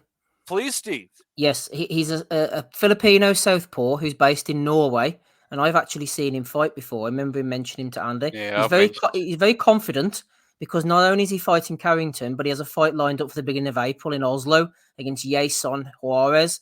So he's hoping to get the business done here. He stepped out before. He had most of his early fights in Norway and Spain, and then he turned up on a showbox card, the ones that me and Matty used to watch, and fought a guy called Frankie Fortunato Saya back in September 2022. It was on the Josie Fodorno undercard. Boca Chica fought Royman Villa, who you might remember fought Boots Ennis on that same card. Anyway, Torres, very close. He was the favourite against Saya, but he actually lost. That's the only loss so far in his career in a split decision. They were interviewing Carrington last week on the ESPN telecast. He kind of respected Torres a little bit, but he didn't feel like he had too much to offer him. I don't think he'd be a big enough puncher. If he can get to the end, the 10-round distance against Carrington, it'll be a bit of a victory for him, but I don't see him winning. But at least there's a couple of names there. They are giving Carrington a name over 10 rounds at least. Yeah, that definitely seems like a step up for him. I would say out of that Olympic class that he is definitely the one that they have the most faith in at this point in time. Was it Carrington beat Vladimir Hernandez in his last fight? Or am I thinking, or was that Tiger fella? Who beat Hernandez? Someone beat Vladimir Hernandez, didn't they? It wasn't Carrington. He's too weight. Who was that? Andy, you got to add Andy to this. He's hanging in the waiting room there. Sorry. Oh, yeah. What the hell is Andy doing in the waiting room? I don't know what he's doing in there. Yeah, I got my AVAS antivirus seems to pick up sometimes, and it just kicks me out of some websites and that. This was one of them. Well, hold on. Welcome to Exploring Box Rec with Maddie and Steve. Thanks for joining us, Andy and Rob. Yeah, worries. Cheers, mate. Sorry, we're doing such a rabbit hole. Didn't even realize you're gone there, Andy. Yeah, so I'll tell you what. The other fight on the undercard, that Brian Chevalier against Andre Cortez, is really good. You'll remember Cortez in his last fight was in a fucking wicked banging fight against Xavier Martinez. Oh, yes, I wondered where I'd seen his name before. And Chevalier's only lost once. Cortez is undefeated. That should be a decent fight, actually, that one. I'm looking forward to that, yeah. Yeah, this one is a little bit of a better card on closer glance. Yes. But welcome, Rob Kelly. The main event, Oshaquie Foster, Abraham Nova. Check out this, Rob. As I was thinking, Tim Bradley said the other night, this fight is a trap. This fight is a trap. For who? For Oshaquie?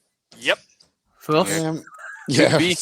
Might trap me into watching it, maybe. Who's the opponent that I'm supposed to care about? Abraham Nova, baby. Abraham Supernova. Sounds very new. No, I don't know anything about that guy, so I couldn't tell you whether it's a trap or not, but I like the look. I like the cut of Oshaquie Foster's jib in the last couple of fights. I know he was kind of in his last fight. One of the DAZN opponents was supposed to fucking beat him, wasn't it? Like he didn't really stick to the script there.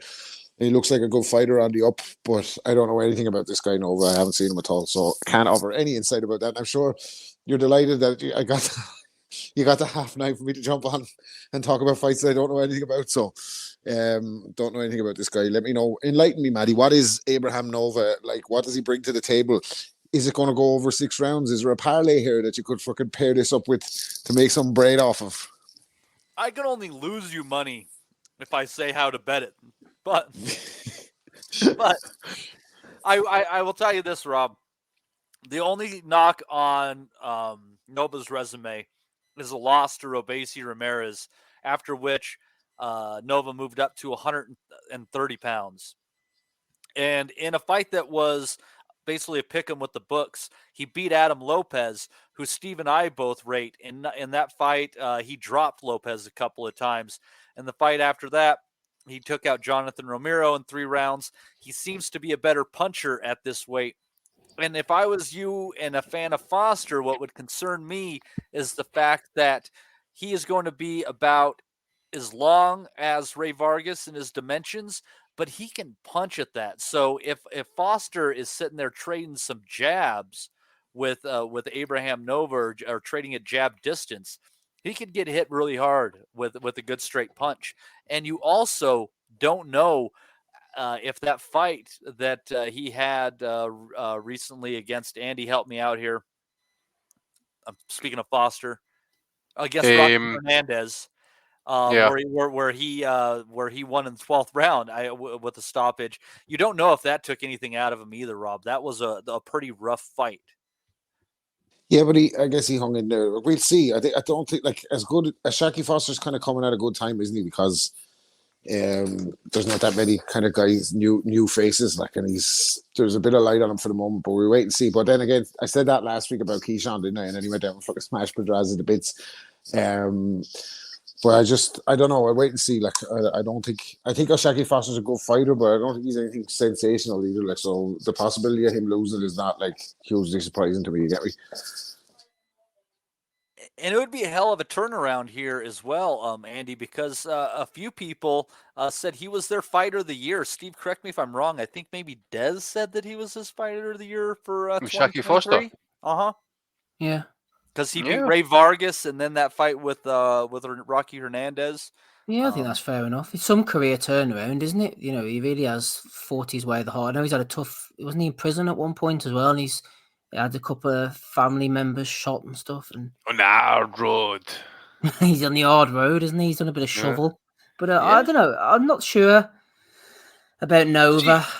You know what he's going to bring. No, I was just going to say, I don't know what he's going to bring. I know he knocked out Encarnacion, but when he went in against Ramirez just sort of battered through him, didn't he? And is that Nova's level? I'm looking at his wins since. Adam Lopez, who's better than his record suggests, actually. He always gives people a tough fight. And then he knocked out this Jonathan Romero, who's a Colombian, bit of a puncher, but never really beaten anybody. What has Nova done in those 2 fights to really deserve getting back into contention, considering how badly he was beaten by Ramirez in his previous shot?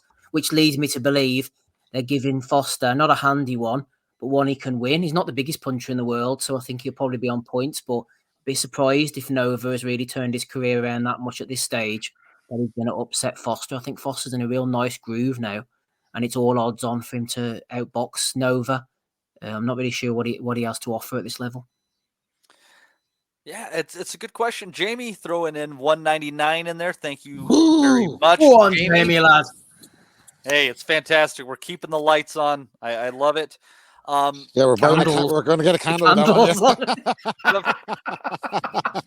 Bastards. Really are. Not even a Yankee candle for $1.99, Jamie. Get out of here. You can't get a Yankee candle for $10.99. It's fucking ridiculous. Those things are insane.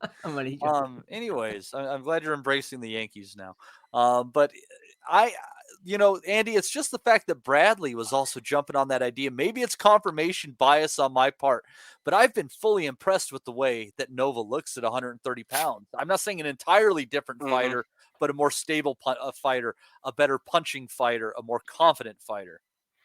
Yeah, I mean, I remember the Romero fight. He was strong in that one. I think he's the type of fighter where Foster will need to be in his P's and Q's. He's got to be really respectful of this guy. I think if he gets caught up in the ropes, this Nova can throw in weapon long shots, so definitely needs to be watched. But I agree with Rob. I think Foster's and Steve that as well. I believe Foster's now at his peak at this point. I take the point as well. Maybe the Hernandez fight may have taken a little bit out of him. We'll wait and see. But in terms of skills and counterpunching, Foster is up there with one of the best in sport right now. Come a wee bit late in the sport, shall we say, or getting his flowers kind of a wee bit late in the sport. He is 30, but again, he's been looking good. I mean, if you look at his last 3-4 fights, there have been against world ranked guys. Well, maybe no Mickey Roman, to be fair, he had seen better days, but the other 3 at least were, top ranked guys. So he's getting a nice wee resume there. And I think if he gets this one as well, I think it still would be a very good win for him as well. I'm just trying to remember now, who was the unification we're looking for that division at 130? Help me out. Who was it? Let me think. Lamont Roach. Is it Navarrete or Cordina? I can't remember. I don't understand. As box rec, have I gone on to like a box rec version of 7 years ago? There was someone in the top 10 earlier. I was like, what's he doing there? And then I see Jamel Herring and Thomas Matisse. Tevin Farmer at number 8. What's You're going into the time machine, are you? Am I looking at like an old cash version or something? That's William Joppy. Mamadou Thiam. I'm sorry, Rob. That is the bastard child of Jean McMormack, my friend. Who was the guy who ranked with WBO, Steve? He was actually dead, but he still I was can't in the top remember his 10. name. Yeah, He's an African boy or something like well, that. the only way is up, I suppose, for him, eh? The color of it is so weird. It almost looks like it's photoshopped on, right? It's poor Nova and his beard. His greatest asset, Matthew, really, couldn't it, to be fair? No, his greatest asset is the mascot that comes to the ring. Yeah. Oh, man, I can't wait for it. Do you remember the time when he didn't give him a pass? So he was like, that's right, they wouldn't let him in the ring, would they? Dancing around. Yeah, that was good shit. Oh, it's going to be this top ranked card is actually pretty good. And I'll tell you what, guys, I am excited for the return of Mauricio Lara as well. This isn't a bad Friday whatsoever. And you guys will have all of Saturday to catch up to it. And I'm sure that these great fights will be in the places where you normally would find them. What do you think, Steve? Yeah, I hopefully so. Hopefully so. So this is a Friday night one then, actually. All Friday. It's all on the 16th. Excellent. That's good. Yeah, I like a Friday night show, to be honest. Yeah, I don't know what the hell's going on Saturday that's so important. I'm trying to think if there's something special happening, but nothing comes to mind. No. FA Cup 5th round? Not sure. I don't know. If something weird happens, Rob will probably think it was a false flag. Yeah. Love a false flag, mate. Free Richard Hall. What's the fucking date? Let me check the numerology on it. I'll come back to you. yeah. People should be worried about the 17th, Rob. The 17th of February. Someone put one of them in. Fair play to Danny Young. He's been gathering up the Bellew of the weeks for me. But he says he put one in here, and it said, where is it? Anthony Crawler has gone too far this time, and then. This was the photo. So, well, that was quite a good one, which we got there for Bellew of the week. But anyway, there we go. Excellent. Well, before we move into that territory, I would like to offer the floor. Poor Richard Hall fucking stitch up. I definitely believe that fella that fucking climbing Mount Everest, that he was severely injured. Kilimanjaro in a special wheelchair. Oh, the fuck he was doing. I read the article. But anyway, I'd like to not open up the floor. We'll never forget. Not for that, Rob, but I would like to open the floor for you if you have any comments about the prior week in boxing. Yeah, I mean, I had a strange week last week of predictions because I said that fucking Keyshawn was going to have a tough time with Pedraza, and he literally could have taken him out anytime he felt like it after the third round. Shot selection was really good. Fuck me, hitting with both hands, power, accuracy. Pedraza, all right, might be on the way out, like whatever. Maybe wasn't able to put muster or anything, but he certainly was like letting his hands go in the early stages until he felt the power, and then he was like, "Fuck this." Thought Keyshawn could have knocked him out at any stage after round 3. Does it make you think you want to give up the devil's lettuce, Rob? Yeah, sure, yeah, definitely. Let's make me reevaluate everything. Oh no, what's wrong about Keyshawn? Where next? And then the Teo fight, like I thought Teo would stop Ortiz. I think, or I don't know what the fuck. I mean, I'm sure you've all covered it. I'm sure like he's one of the most intriguing fighters in the sport because he has everything.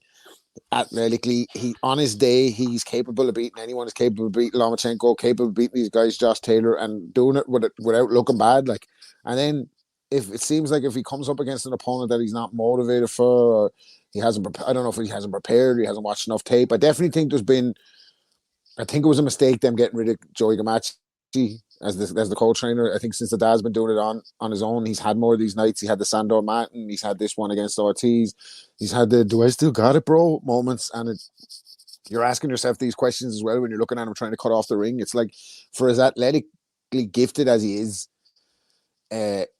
fundamentally even like off the jab, he's brilliant with straight shots, but like just that bit about cutting the ring, anybody that seems to be able to get away from him is causing him problems. To the right, southpaws to their own right.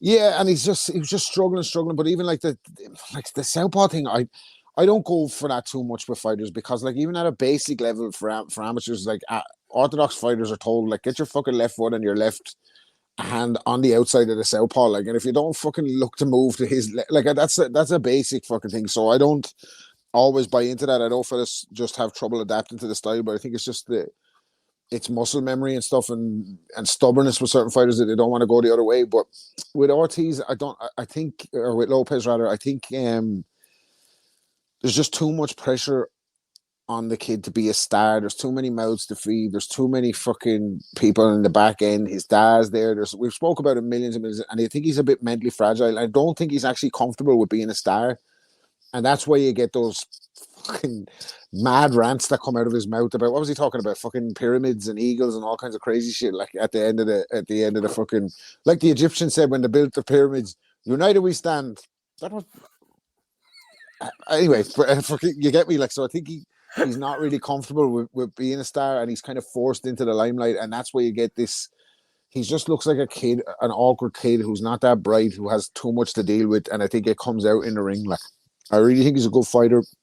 I've said it before, the best thing he could do is get away from his dad and all that, but that's never going to happen. So we're just going to have to watch this space. I think he's going to be in big fights, and I think the better fighter. I think if you watch him fighting Devin Haney, it'd be a totally different performance. But we'd have to wait and see. We'll have to wait and see because the others seem to be, with the performances, the others around him seem to be kind of leaving him behind sometimes. So we'll have to wait and see. He kind of got himself back in the picture with the Taylor win. Now we'll have to wait and see where he goes. And then in terms of Hamzah Sheeraz, like, I thought he'd knock out Liam Williams. I didn't think it'd be that early. As soon as he hit him with the jab, it looked like the fight was over. Like, and I think Gary Lockett and all them did a good job throwing the towel in because Williams was going to get hurt. Big fucking unit as well. Says he wants a fight with Chris Eubank Jr. If that be at 160, I couldn't see Eubank wanting a piece of that. Like, I just don't think there'd be anything in it for him to fight that guy at 160. I think that'd be an awful fight. Style wise and everything for Eubank, I just think he's younger, fresher, hungrier. Eubank's probably looking to cash out with a payday as he should. He's not going to win a world title, so he might as well get as much money as he can. Sheeraz looks like a problem though. He's big. I always wonder with those big guys when they're so tall for the weight, like that they sometimes when they get knocked out, it's like the fucking David and Goliath thing, like, you know, that way we just crumble. Like, but we wait and see how he holds the shot as he goes up the levels. But I like the look of my man that I tipped for fucking success 2 years ago here, the Spider. I like Ibrahim, the Spider. He was on the undercard and got a nice stoppage win. Shout out to friend of the pod D2 who put me onto him a couple of years ago. Managed by JK, the rapper there in Birmingham. So on to big things for him. Hopefully he gets a little bit more exposure on Matchroom and the Zone. But yeah, good weekend of sport. I like the Thursday cards as well. I'm all for a Friday night fight night as well. Fantastic. Well, Rob Kelly's taking the weekend. Steve, I thought I had it all in, but check this out. On Saturday, February the 17th, we are going to have Shavkatzan Rakhimov, another wonderful name I love pronouncing, against Eduardo Nunes, and Nunes paying just a bit better than 3-2, so a fairly close fight in the books there. So, Joe, if you're listening, Curiel, Notshinga, and Rakhimov Nunes are both reasonably close for potential predictions. I will just throw something in very quickly, actually, Matty. I know we like going back down memory lane, and this week I found myself rewatching a classic heavyweight encounter from 1995, which I'm sure you guys will remember, between Riddick Bowe and Cuba's Jorge Luis Gonzalez. Does anybody remember him with the funny haircut of the hair all shaved at the top and long at the back? They had a bit of beef. They were throwing glass at each other at the pre-fight press conference. It all absolutely kicked off. And then in the ring, Bowe iced him in 6 rounds, I think it was. Really good amateur was Gonzalez. But yeah, Riddick Bowe, man. I mean, what could have been? That is so much. The one fighter who's had so much controversy and just craziness attached to him. I mean, we know the main ones, the Galotta, the Fan Man, but even putting that aside, he had so many bonkers incidents. And him fighting Gonzalez, and the next thing you know, the Brooklyn crowd start throwing wine glasses across at each other. It's just a crazy guy, man. But he was from Bed-Stuy, so I would imagine there was a few Cubans in as well for the other guy, and so that could have got hairy. You know, that way he was from Do or Die Bed-Stuy as well. Riddick Bowe in Brownsville. One of the most talented heavyweights of all time that didn't fulfill his full potential. You'd have to say, like, fucking know he had his fights with Holyfield, but he shouldn't have threw the belt in the bin that time and not fight Lewis. That was when he lost like a lot of respect.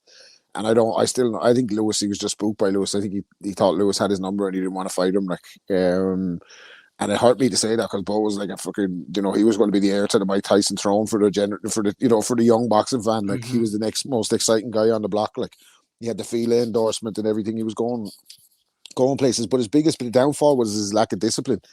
Eddie Foote said he used to fucking have to spy on him when he was doing road work. Like, so he'd be like, "Did you do your road work?" He's like, "Yeah." And then he'd fucking find him at a pizza shop. So he used to have to fucking spy on him, like, to make sure he was running and everything. So a big waste of talent, you'd have to say, overall. Like, but what a fucking entertaining fighter in his day. Like, that right hand, man, Jesus Christ. Like, he'd have smashed the heavyweights in today to bits.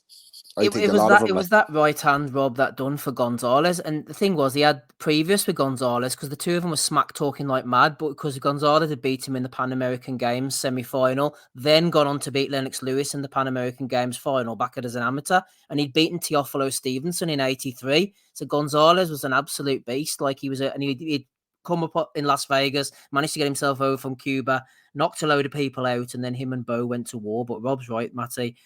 Bowe on the inside, man, he was a quality fighter. I think his peak burnt out very quickly, but it was a classic peak. And then the 3 fights with Holyfield as well, which just kind of summed it up, man. But yeah, big Bowe fan, and just thought I would revisit one of the fights, one of the lesser known fights. I went through the 2 Elijah Tillery fights first, whenever your man Tillery was kicking away at him, and then the Gonzalez fight and Rock Newman, absolute bonkers. He was just as bad as Bowe, man. He was fucking bonkers, and they were the perfect combination of craziness. Right on. Excellent story, Steve. Excellent story. Just a heads up on some things that we're looking at over the next couple of months here, as I'm kind of looking at the DraftKings and what they have up there that are some fights that are interestingly close in the books. March 1st, Abbas Barrow. I don't know if I know that guy, Steve. Against everybody's friend, if they like entertaining fights, Sam Eggington. Eggington just a slight favorite in that fight. When's this one again? That's on March 1st. Oh, that's from Channel 5. Is that Abbas Barrow against Sam Eggington? Did you say, Matty? What's that? What fight was that? Sam Eggington against who? Yeah. Abbas Barrow. Aye. Abbas Barrow actually ended the career of John O'Donnell. I was looking up John O'Donnell last night, as you do, because I saw an old press release when he fought Stephen Hockian. And Abbas Barrow, funnily enough, Matty, actually ended O'Donnell's career. So there you go. He's an okay fighter, Barrow. I think he's an ex-Olympian for Germany, but no got the pop. Decent technician, but again, Eggington has... You just often wonder about, after what he's, the mileage and what he's been through in terms of like ring wars and that, whether it's he gets picked off at the right time by Bowe and he's just like outboxes him. But if Eggington has got anything left and he has got an engine on him still, and he's able to kind of start landing shots, I think Bowe's going to have a bit of a problem trying to keep him off him, actually, if that is the case. But so, a couple of questions there. All right. Let's see here. Then, all right. Then on the 8th, Zhang against Joseph Parker. Joseph Parker paying just a little less than 2-1 on that one. That's close. Same day, Ray Vargas against Nick Ball. Nick Ball is a favorite there. Ray Vargas paying just a little less than 3-2 as the underdog. Let's see here. On the 16th, Eric Robles against Liam Davies. The ball's on Joe Parker taking that Zhang Zhang fight, by the way. Like totally. He could have for a guy who's already won the heavyweight title,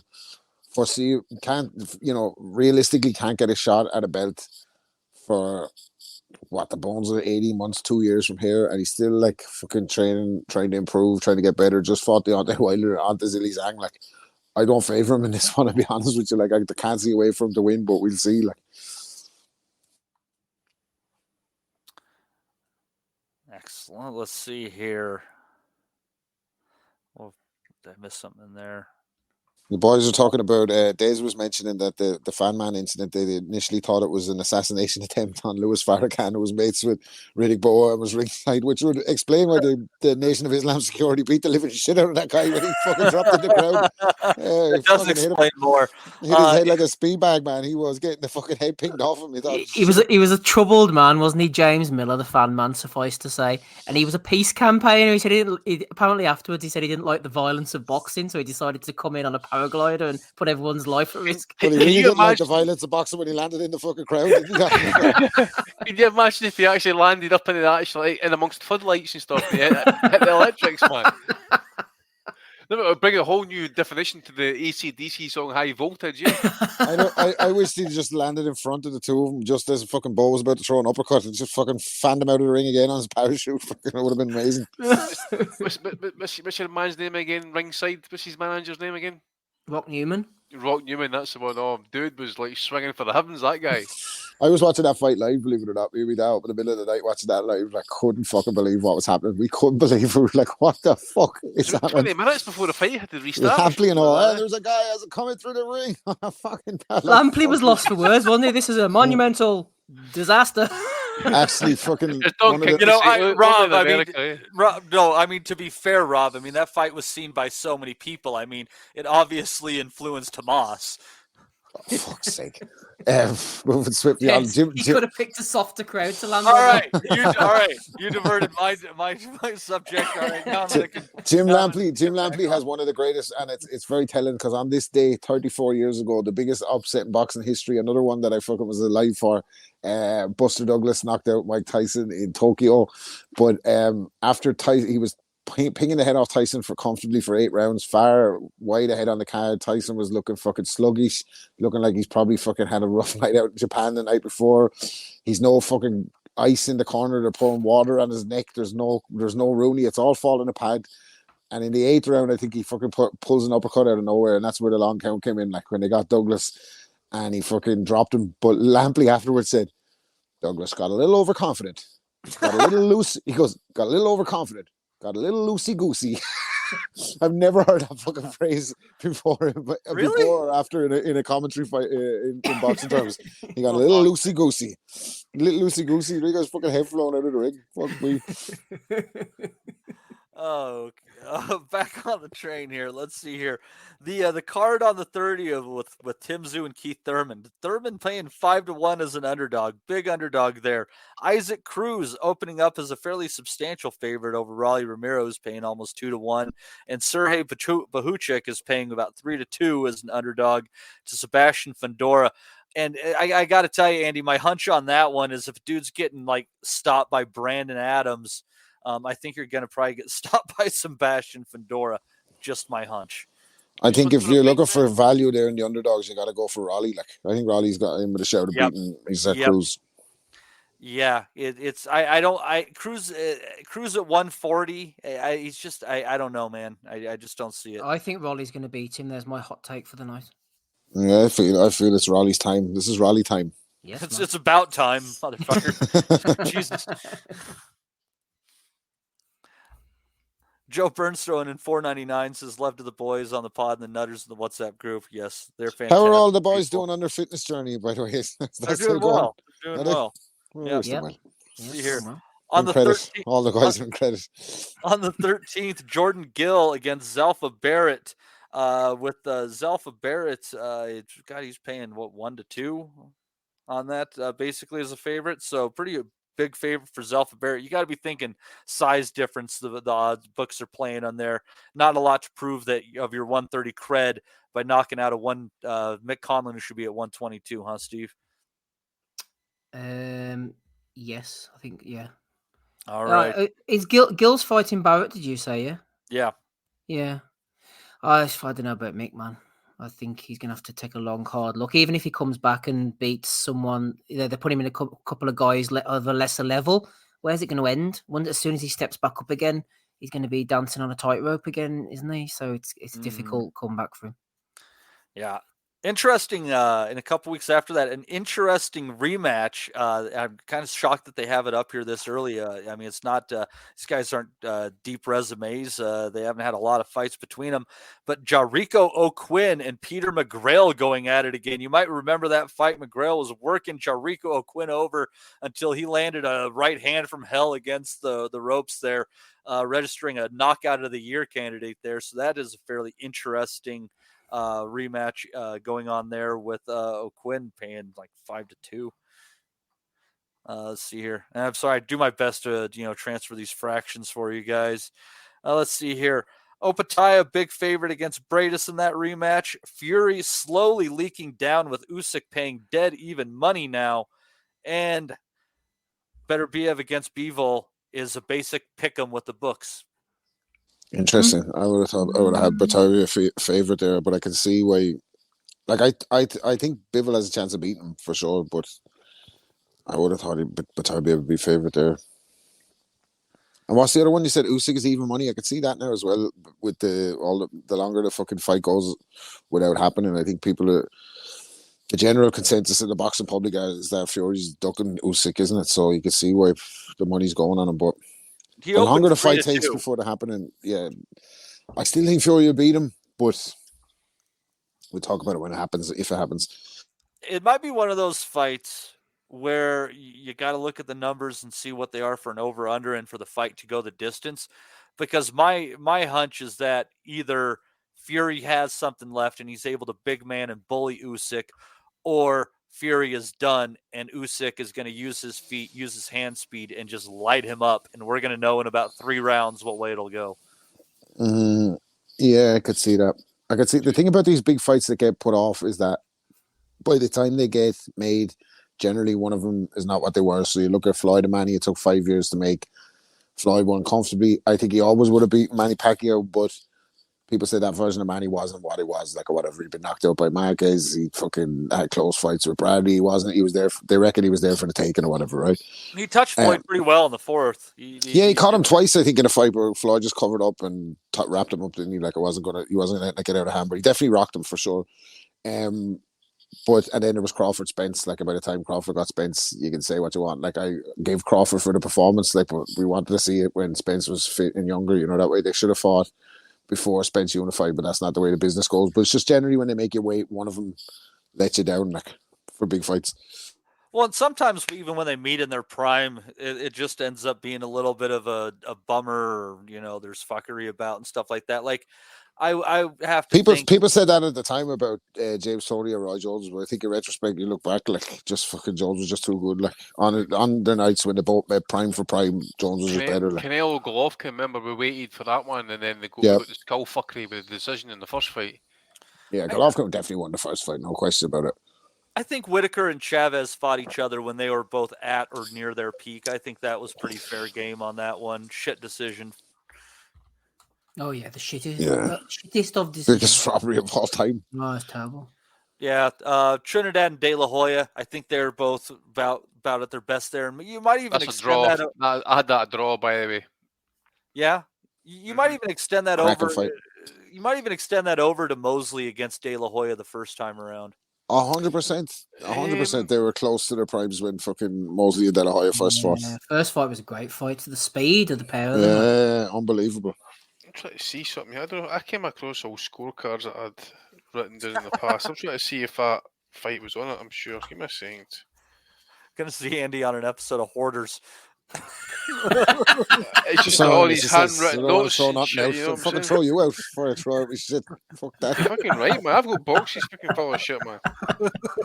What are you going to do with all that? Was one of our best questions. That's off your head now in a minute if you don't fucking stop asking about it. Scotsman who doesn't want to throw anything out. Fucking first in nature, huh? I was saying to Steve Friday night, actually. I've been looking for this book for the last 3 or 4 years. Can't I get it anywhere? Can't I get it on eBay? Can I get it on Amazon? And can I get it at the library? I says, can I get a copy at the library? Can you order me in? He says, no, you need to get it in PDF. I says, well, come into the library and read it. I'm like, I ain't doing that. I like to sit back and read. And I shit you not, I went into this local charity shop. Did you know? No, I just fucking first book I looked at and pulled out. It was the fucking book I've been looking for. No, fuck away. Seriously, dude. Seriously. Hey, Michael Thompson says Duran versus Leonard were both at their best. What do you think that? But Andy? we didn't have to wait that out. That's why I'm talking about fights that you have to wait out. Like, and then when you get them, they kind of fought straight away. Like. Theoretically, some people were kind of saying that maybe Duran had maybe seen better days at that point because he was 30. He had been on that big lightweight run. You think about it. I mean, Duran practically had an entire career as 60-odd fights as a lightweight before he went up. You could say that, but another it's a bit, 20 years. Exactly. It's a bit like when I say fucking Calzaghe fucking beat old man B-Hop, and then B-Hop went and beat fucking 5 or 6 world champions after that for the next 10 years. It's like Duran fucking fought for another 30 years and won the middleweight title. Ended up at light heavy. I ain't fighting a light heavyweight. Aye, fucking Jesus. It's true though. You know what I'm saying? That's probably like his absolute zenith, Duran against Leonard, that first fight, and then it was just like he'd crashed, and then it took about 3 or 4 years to get the fucking uptick again. And Leonard and Hearns met in their prime too. You could say fucking Leonard made Hagler wait it out all right. He fucking played a cute one there, but Leonard and Hearns met in their primes. Hagler and Hearns probably met in their primes. Then you'd have to say. Let's talk about loads of fights that got made. Everyone used to fucking fight in their primes back in the days, guys. It's a different landscape. You know what I mean? Yeah. Well, and again, I mean, the 90s were kind of right. Daz these days, eh? We're fucking moaning about the state. I think it kind of started shifting, like mid 2000 decade, right? And it's just been a little different, kind of the last 20 years, give or take. I mean, there are always fights that didn't happen and shit like that. You got Bowe throwing the fucking title in the trash can and shit. But I think there was kind of some recognition that everybody had to work together to make money, and that might have been because there were only so many outlets for boxing, and now there's fucking 50 places and subscriptions and pay-per-views and holy fuck. Like back in if you're into boxing back in the day, you had to be really into it. Like, so you had to kind of read the boxing monthlies and the rings and all that because you're only really getting it shown on terrestrial television as part of like a magazine sports show, or the really, really big fights were shown, you know, that way. Like, but other than that, like if you're into it, you had to really follow the shit. Like, so I think that's why fellas of our age, me and Andy and like Steve, a little bit less like younger than us, but or whatever. But I think it's like when you kind of come from that era before the internet, you kind of just hold on to more stuff because you had to read more, you know, that way. Like, it's just the way you take the information in. Like. Yeah, everybody's laughing now until Andy has this portable DVD player that runs off of solar power and he can watch fights from 30 years ago. Video cassettes, man, on long play. I'm telling you, Bowe, see when the fucking 3-minute warning comes, you're all fucked because you've all relied on your internet and all your IT stuff and that. Well, so I've got the backups, I've got the hard copies. Fuck you all. Such odds, yeah. So I've got something to keep me busy while you're all up top fucking burning to death. Well, the Scottish Wildcats officially going extinct because you guys will eat those fuckers in a pinch. There's a book that my dad bought me when I was about 10. It's a guy called Peter J. Arnold. It was another version of the pictorial history of boxing, but it wasn't the Nat Fleischer version, right? Big fucking massive book, loads of brilliant pictures in it, records in it, color photos. It was unreal, right? But my dad used to hang on to it in his gaff or whatever, right? So one of the signs that he had to mention, he had me convinced that this kid like that had like trouble at home with the parents that used to kind of latch on to my dad. My dad used to train his dogs and that for him. Like, he had me convinced that fucker was after stealing that book, right? And he's like, I'm fucking telling you that cunt come in here and he stole that book. I was like, Dad, don't be saying that about him. I'm fucking telling you that I found it in the drawer. He was after hiding it himself. I was like, oh shit, where's this going? Shit. Hey, I've got one more for you guys that came to mind. Calzaghe and Kessler. Was Calzaghe post-prime? No, that was Calzaghe probably just coming toward at the end of the prime, would you say? Yeah, right just at the coming end. toward the end, yeah. That's his best performance, isn't that, outside of Lacey? Surely. Brilliant. First 4 rounds, that was so competitive. You would think, ooh, this could go down, because I remember when Kessler landed 2 massive right uppercuts on Calzaghe, pretty rapid successions, and the second one when it landed, Calzaghe literally, I wouldn't say collapse is the wrong word, but kind of like sagged into Kessler, kind of held on him a wee bit and get that air back in, take that minute. But then by the middle half of the fight, Calzaghe just upped the pace. Just took over, didn't it? Just upped the pace, up the that was some going, by the way. Yeah, shots to the body and all. Calzaghe was brilliant that night, the way he turned the fight around, because it was slipping away from him, I thought. Yeah, definitely. And like I fucking slaughtered Joe Calzaghe. We have to give him credit for that fight because Kessler was a right go fighter. He probably came at the wrong time. Like, look at the guys he had to come up against. Froch, beat Froch the first time, lost the second one. Came up against Calzaghe, lost to Andre Ward. Like he lost the guys that were probably Hall of Fame fighters. Like, at any other time, he might have had a decent run at super middleweight and beaten what was there because he was a fucking fit guy as well. Like, he'd go to the well. Like, but Calzaghe was brilliant that night, definitely. I think that was his best performance outside the Lacey one. Because I think Lacey was still untested, kind of. Yeah, we didn't know what Lacey was afterwards, but we knew what Kessler was. Exactly. I mean, and here's the simple fact about that Lacey victory. If your name is Left Hook Lacey, I'm going to move to my own left. Good point. Just kind of giving it up there. Okay. Anyhow, should have just gone by Body Shot Guy.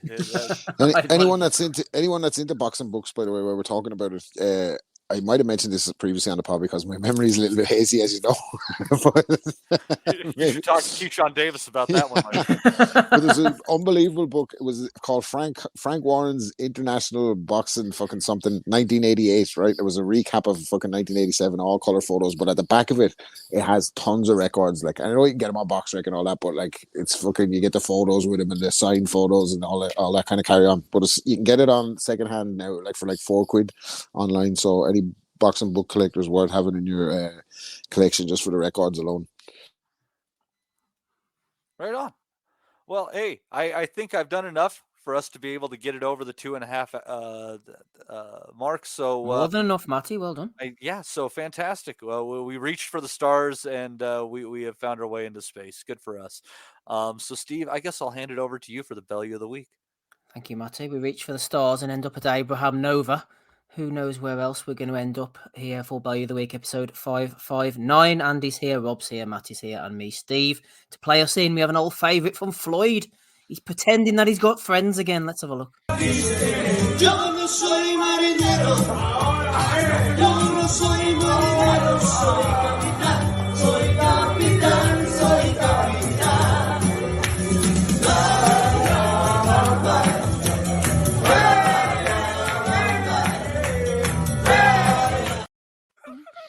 Fucking love that song. What a guy. Gonna get us kicked off YouTube, the bastards. With the song, exactly. You saw our IG the last couple of days, so he's paid off his debt to the IRS, $18 million, I believe, if the check's real. Wells Fargo, so that's where he trusts his money with. Cuba. And then I see he's spunked to hundreds of thousands for milli for Super Bowl suite at the stadium tonight. So bringing all his friends, he spent 1.2 million. That's what I'm saying. If I was in that video and he was singing Bala La Bamba, I'd be up in the back with some maracas and a big Mexican hat on me, getting a free ticket to the Super Bowl. I'd be Floyd's friend all day, man. Cigars either. It's terrible what happened to Richie Valens. No, hey, you guys have all seen the movie La Bamba, haven't you? About the life of Richie Valens. Jesus Christ! You want to talk about prime? That's a prime Lou Diamond Phillips right there, friends. There we are. Prime for prime. Lou Diamond Phillips getting a mention here. Prime for prime. Lou Diamond Phillips or Emilio Estevez. Dude, I'm sorry. As much as I love La Bamba, Young Guns over La Bamba. There we go. Wesley Pipes. What the fuck? This is Rick Glazer. That's the name of the fucking the pipe that they had on Half Baked. They had Wesley Pipes and Billy Bong Thornton. Well, Rick Glazer's going in on the PBC anyway. He's talking about Canelo, the date. He's in question if it's ever going to happen. Several boxing executives Rick's talked to. He's talking to boxing executives all the time, this fella. Says that Canelo's demanding his guarantee, etc. Wesley Pipes says, to be honest, it's extremely hard to believe y'all when y'all say stuff like this, knowing y'all are very biased against PBC now. If a neutral person was reporting this, it'd be more believable. And Rick says, go take a Johnson hard. Which might not be fucking beyond the realms of possibility, because that guy's name is Wesley Pipes, the Big D Bandit. I'm wondering, is it the porn star or the same name? Might be able to find out how Johnson within reach, probably. Most days. I'd imagine he would be verified, wouldn't you, Rob? I don't know, maybe he's not paying for the blue tick like me. He's like, fuck you, Elon. Take my blue tick back. I don't want this. What does it fucking get you? Nothing. Oh dear, Rick's People going used in. to say that to me, like fucking, like people, like, oh, you're verified on Twitter. I'd be like, yeah, fucking so what? Like, I didn't get anything for that. Like, not one penny did I get for being fucking verified on Twitter. What does that mean? Nothing. Like, Verification. Anyway. Yeah, absolutely. Bet as much as this. There she is. Verified. AI verified. Terrified Who me, was I this? like it, man. That's Oscar's missus. That's Oscar's It's missus, just, mate. That's what I thought it was Talisa. That's what I said to you last week. Did you not see her sitting at the ringside there last week? Oscar, man, says that's AI generated. She's looking well this week, no, in fairness to her. I did so. Fucking. They're like Deep pumping face. a Lilo, man. Fucking hell. I love the way she's got the Golden Boy necklace there. She's fucking full team member, like, you know. Yeah. Fully paid up. She's repping the team. That looks like a very expensive chain. Looks like a fucking St. Christopher. Oscar, for fuck's sake, man. It's Oscar's dog lead. I bet she's got something in common with Oscar's proctologist. I bet you she's fucking dead behind the eyes for a reason. Talking to dead beyond the eyes. There's the bomber jumping on Common Sense podcast with Joey Barton. Oh, fucking hell. Dead beyond the ears. Way to make the claim, Common Sense podcast. Oh, Right? my God. Aye, the bomber. Well, Rob, what he might be talking about is, or might not, who knows, it might get mentioned. The bomber is now in the Hall of Fame. What Hall of Fame, you might ask? The Matchroom Boxing Hall of Fame. Oh, well, he's in there with some esteemed fucking company, isn't he? Like, he's Aye, got Chris himself, Darren Barker, Chris Lloyd. Sky Nicholson. She's straight in. First ballot. Sky Nicholson has her own wing She's a drop. first ballot Matchroom Hall of Famer, Sky Nicholson. Kell Brook. Aye. Baby. 50,000 votes, man. There you Carl go. Frott's surely in there, isn't he? Yeah, He's Frott's got to will be be, in there as man. well. First ballot. Yep. Inaugural entry, I think. Well, I'd say it's what a lot of fighters aim for in their lives when they set out and embark on their journeys. They hope one day to be inducted into the Matchroom Boxing Hall of Fame. Ted Cheeseman.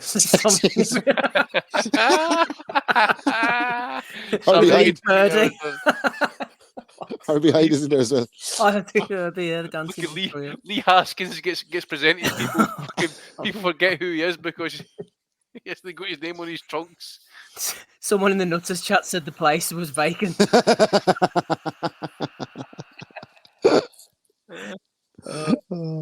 Scotty Cardle as well. That's a good one. Scott Cardle. Wonder whether they're going to have a fundraising event for cervical fluid awareness. Well, let's hope so, Matty. You'll be there anyway with the pizza. £6. They're sponsoring Chicks with Dig. I heard.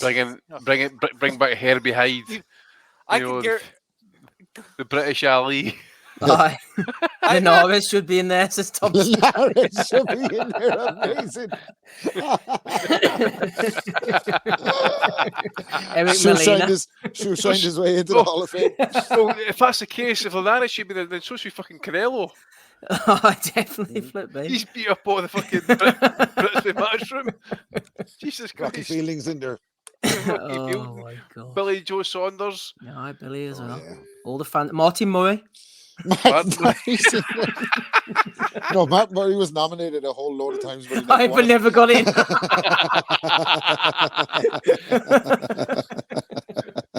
Lost the fifth time asking. guys are some cold bastards. Oh dear. Curtis Woodhouse is casting some shade on Con. He says 2 fights against average opponents, landed at will in both fights with every power shot he has. No drugs equals no knockdowns. Where's his explosive power gone? If he walks like a duck and quacks like, it's a fucking duck, says Curtis Woodhouse. Well, Curtis might not have taken into account this guy, Fazo Riasati, who he said lost $1,000 on you, mate, to stop him inside 12. Gutted as that dipstick Dobson would be done inside 3 minimum. That was my biggest bet ever and lost. Really down about it. So I need to save it, take months, my own decision, obviously. Love the way you fight, says Fazio. Who's Fazo, you might say at home? Well, let me tell you, he's a sports analyst and betting tipster. So, and he made that his biggest bet. Well, fuck me. He's a guy to be trusted. He's going to be around a long time. Shit I do, but for $1,000, I would spend like $5 on shit like that. another online grifter. Fucking wanker.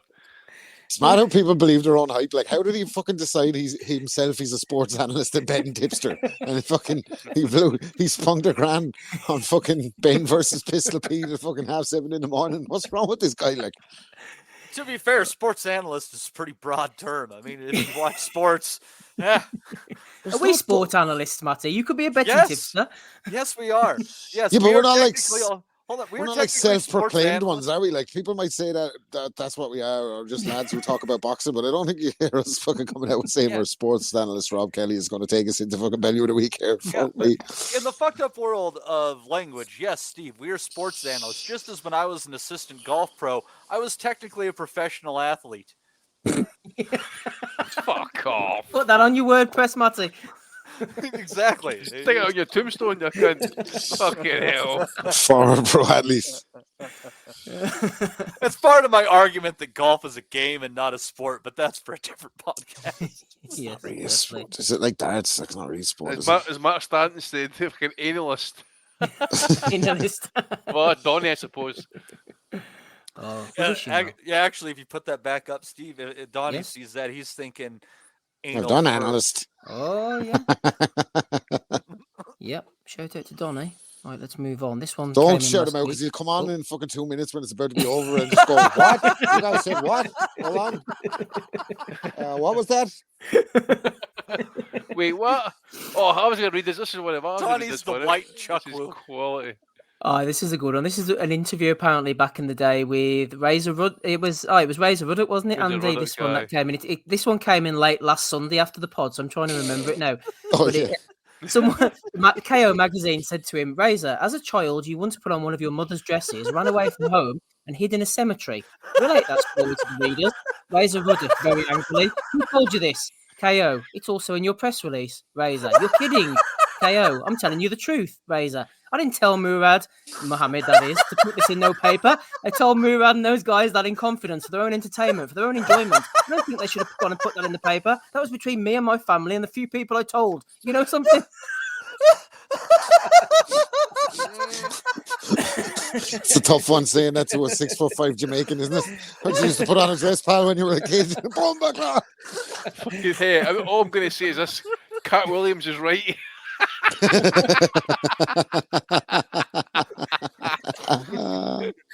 That was a good one. We ever found. It's odd enough. You're putting on dresses. What the fuck are you doing running to a cemetery in the dress? What was the thought process? And I want to go look pretty next to Grandma. But hey, but the thing is, so Steve, did you go see the picture of fucking Ruddock when he stood up to get his against James Toney? I'll stick the picture on.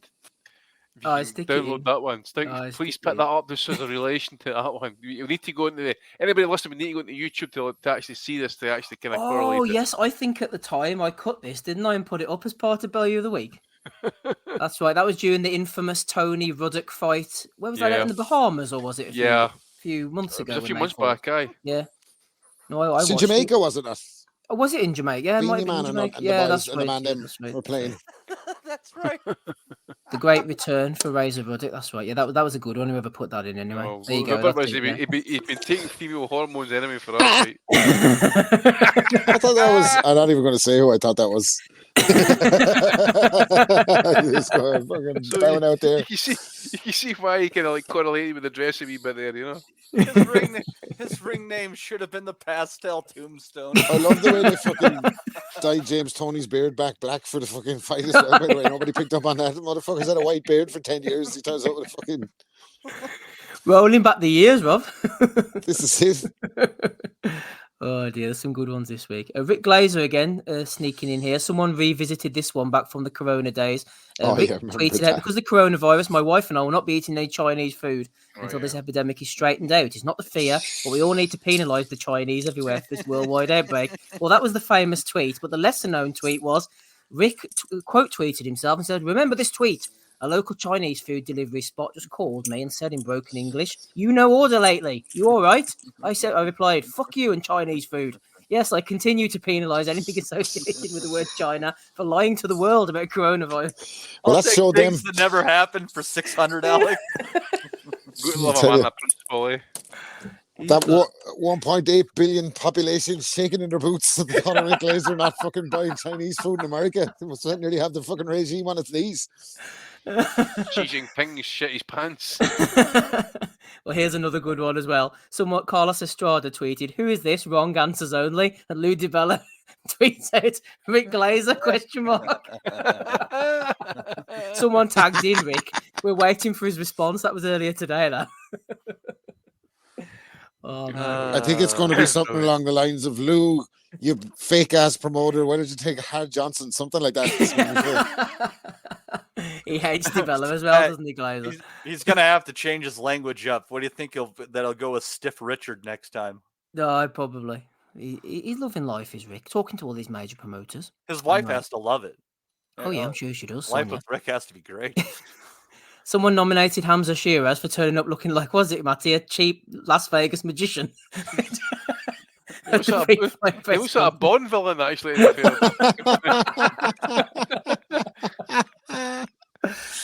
I thought it was your man Rylan. What's his name? Please tell me you've got a fucking picture of that cunt on TNT by the fucking. Oh no, anchor. nobody sent me a picture of him actually. Sideshow Bob, Bob, yeah, I've seen him. That was him. Where did they get him from? I've never seen him before. He looks like, The Simpsons. He looks like an usher at the Source Awards. That's what we got him for. Fucking Springfield nuclear power plant, but looks at it. Spinner release the hounds. We've got a couple of Fury ones coming in. First of all, Tyson got nominated on the Twat Facebook page for his parking in Chester. Fuck's sake. On the double yellers. He's old Tyson. But could be worse. Tommy Fury, Comic Con Manchester Group, Comic Con Manchester has a guest announcement. Tommy Fury's turning up. They are Comic Con.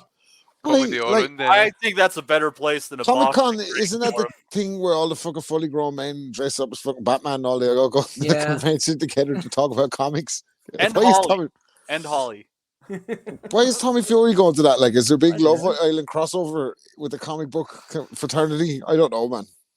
It's an odd fucking. Well, look us. Good luck to him.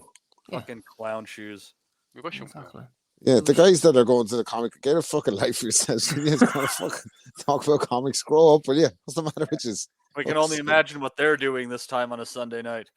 Not hanging out with the real players on the boxing asylum, I tell you that. Matty ahead on the CompuBox numbers there. Connor, Ben, and Jonta Davis were beefing back and forward. I'm not sure when this was from, but Connor put out his hit list. He says, Haney, Eubank Jr., Spence, Buck, Barrios, any of them above Eddie Hearn, #Destroyer. Javonta says, no funny. The way you looked last night, give me 3 weeks and a weekend in Turks and yo ass is grass. You hear me? And then Connor come back and says, oh, here is the woman beating Munchkin from Oz. Let's do it next. And then, don't be all talk either, you little shrimp. Eddie, drop the Munchkin a DM and get this fight made next. I'm sure you'll screenshot the conversation anyway, so we'll see who's full of shit. See you soon. There you go. Ask what begging for a payday, man. I'll be waiting, says Javonta. And tags him in, so. He'll be waiting fucking even longer, I think, Javonta. Eddie can't even get Lee Wood a fight at fucking City Ground. Like, I don't like want to, like try to prime him too much on this, but if you put Gervonta Davis in the ring with Conor Benn, I will pay money to fucking watch that shit. On pay-per-view, Matty? On pay-per-view? Fuck yeah, I'll watch that happen. That'd be you're great. in luck. You're in luck because you can pay for it because Eddie thinks it's a goer. Right. When I start thinking about how exciting that fight can be, the narrative of that fight, the build-up of that fight, the fact that Gervonta Davis is a huge star in America, Conor Benn is making his way in America, but he's a massive name over here. That's a huge pay-per-view on both sides of the Atlantic. And I know that Conor Benn is not yet a huge American name. But mate, when you start telling the story of Conor Benn, the legacy, the history, the controversy, and you throw that into a Gervonta Davis fight, you got a big fight there. So we've been running the numbers with DAZN over the last couple of days, and today I will be presenting an offer to Gervonta Davis. No doubt it'll appear on your social media later when he's. Fucking A, cash him in, Eddie. Cash him in. Fucking hell, man. Give me a fucking break, will you? An offer for what? You can't fucking offer. You're not calling the shots for fucking Javante Davis. They're fucking give it. You're going to get Ellerby all upset again. Offered Javante Davis, man. What the fuck can you offer him? He's just going to tell you to go and spin on it, man. Fucking you do. Oh, wait, when you fucking hear the legacy and the controversy, Andy, you're not factoring that in. They're running the numbers with his own. The controversy, how he failed fucking 2 drug tests and he still claims he's innocent. He's gagging for a payday because he has got a lifestyle to lead. He has got cars. He has got house. He has houses, probably, sorry. He's got family. Right, he has got fucking lawyers' fees to pay. He's got specialists fucking to pay. He's got to buy his fucking eggs for abroad, for fuck's sake, man. All that import tax and all this shit on top of it. The guy's got money problems. That's basically it. He's fucking money problems. Maybe he should fight Adrian Broner then. That'd be some narrative. I would not. Imagine AB on them heated seats in the back. Would he be up that's to? probably fucking not. That's probably not that far away. A fight between, because they're not going to be able to get a fight from him in the UK. They're not going to be able to get a fucking any of the top guys to fight him in the States because he's not worth fucking piss over there, boiled. So AB take that fight with Don King Promotions. Yeah, lordy. Lordy. He was apparently squaring up to fucking Robert Smith last night at the fight. So there's a picture on IFL about it. Here we are. This is the next one. There you go. Bumping into the General Secretary, ready to roll. Him versus Rob. Rob's a former fighter. Let's get it on. But he's fucking almost like 90-year-old, for fuck's sake, man. It doesn't matter. Fucking dick. Yeah, get the punch. Well, he's definitely winning people over, I think. He's apparently a massive name area. Who the fuck? You want to fuck off, man. He looks like he's wearing one of them, you know, them aprons that they sell in Lanzarote, like with the fucking fake bodies on him, with his fake abs. He's definitely flexing for that man there. Eh? That's an ab implant. Like, he's fucking rest of his body is a middle-aged man body, and he has abs. Fucking, he's got like the surgery to get the abs, isn't he? Creepy looking out. Do that? Yeah. No shit. Huh? I didn't even know. I wonder where he got the idea to get those. Like them, look at Matty. Look at him. He's got it. Look at the rest of his body. Looks like a fucking nearly 50-year-old, and he's fucking got the abs of fucking David Hasselhoff fucking lasered onto his fucking body. He's got a gad bod. This is Fight Club. You shower after you iron. I burned my cock, mate. Oscar is probably just turning 50 this year, I think, because I think he was 18 when he won the medal in '92. Doesn't matter. He's fucking closer to the X. And he fucking never had abs like that when he was 18, by the way. So they're definitely a fucking laser job. Well, fuck me. Oscar's gone down in the world for sure because now he's a victim of Not the for likes the first of time, I'm sure. Danny Young. Amazing. Well, or even further down, Damo. Nutters have been putting in overtime this week. Get yourselves a life. Bad bastards, man. Oh dear me. They could have done more now. They could have done more, to be honest with you. When you think about it. I think they quit while they're ahead, Rob. Yeah, exactly. Floyd Mayweather. Everyone check out my new vape line. At Mayweather.vapes. They are out the metaverse. The Money Team vapes. This is it. Here they're going to be big, the vapes. He's in early on these. Oh, good old Floyd. Those are all the ones I think I've got at the moment. What have you got for us this week, Matthew? I don't know. I don't think I have anything this week, unfortunately. That's okay. I'll play the role of Oz since you can't stop. Nothing from Oz. Nothing from Oz this week. Rob, what have you got for us? I just have Teo for his post-fight speech where he said, as the Egyptians said when they built the pyramids, united we stand. And I thought, fucking everybody knows the Egyptians didn't build those pyramids, shithead. How the fuck did they do it? Got a crane, did they? Fucking made a crane out of fucking sand or something. Come on. Picked up those blocks of stone by the power of will. He looks like fucking looks like he's fucking fresh out of the Beta video there, doesn't he? Going off Dead pool fool against some was bad the guys. Dead fool. Dead fool. Oh dear, that was a good one. Is that all from you, Rob? Yep. Yeah, just Teo. Oh yeah, we had John. I forgot to upload that one. Andy, anything from you, please? Yeah, just the Carol Froch response to John Fury, man. That was absolutely epic. It was so good that even Talksport picked it up. So. Oh yeah, that was brilliant, by the way. Sorry, That we was skipped quality, over that one. man. Froch fucking getting back to Fury. You can tell Froch's mates with Poggy in it because it feels like fucking Poggy ghost wrote that fucking whole fucking thing for that whole bit for Froch. Like, what I love as well, Froch has actually got the missus there standing filming him. She's cracking up laughing when they're doing she's it. It's fucking like brilliant. egging him on, basically. The Cobra. I've definitely warmed to Froch since he's like taking it back, since he started doing his own shit. Like you can see his proper personality. Like he's a funny bastard, really. Like just basically, John Fury, you'll do fucking nothing. Basically, you're not going to walk up to me and do nothing. Yeah, and then it's like, since you got out to make, he said to him. Exactly, that was quality. But I guess we're going to laugh at John Fury. John Fury goes like that. He says, "I'll fight you, lad. I'll fight you at Wembley Stadium in front of 92,000." Right? He says, "But that's his quote. But." The terms is going to be right. Yeah, the business has got to be right. Like business sense. This is a business. It's going to make business sense. I'm like, this fucking prick. If it don't make dollars, it don't make sense. Am I right? Jesus. In front of 93,000, he said, in front of Wembley Stadium. He's telling Carol Froch. Carol Froch, she said, like, the Cobra's still in shape. You're like a 75-year-old granddad. The Cobra's going to hit you on fucking job. Carl's putting $20,000 of nose work on the line as well. Though. I don't know. I think there's owner running the numbers there to see can they get that 93,000 at Wembley spot. The poster tagline: an eye for an eye. An eye for a nose. An eye for a nose. Oh, brilliant. Is that all yours, Andy? I'm one for Romano for getting iced off that Chinese jobber last night. By the way, talk about fucking faulty goods getting returned to server. Fucking hell.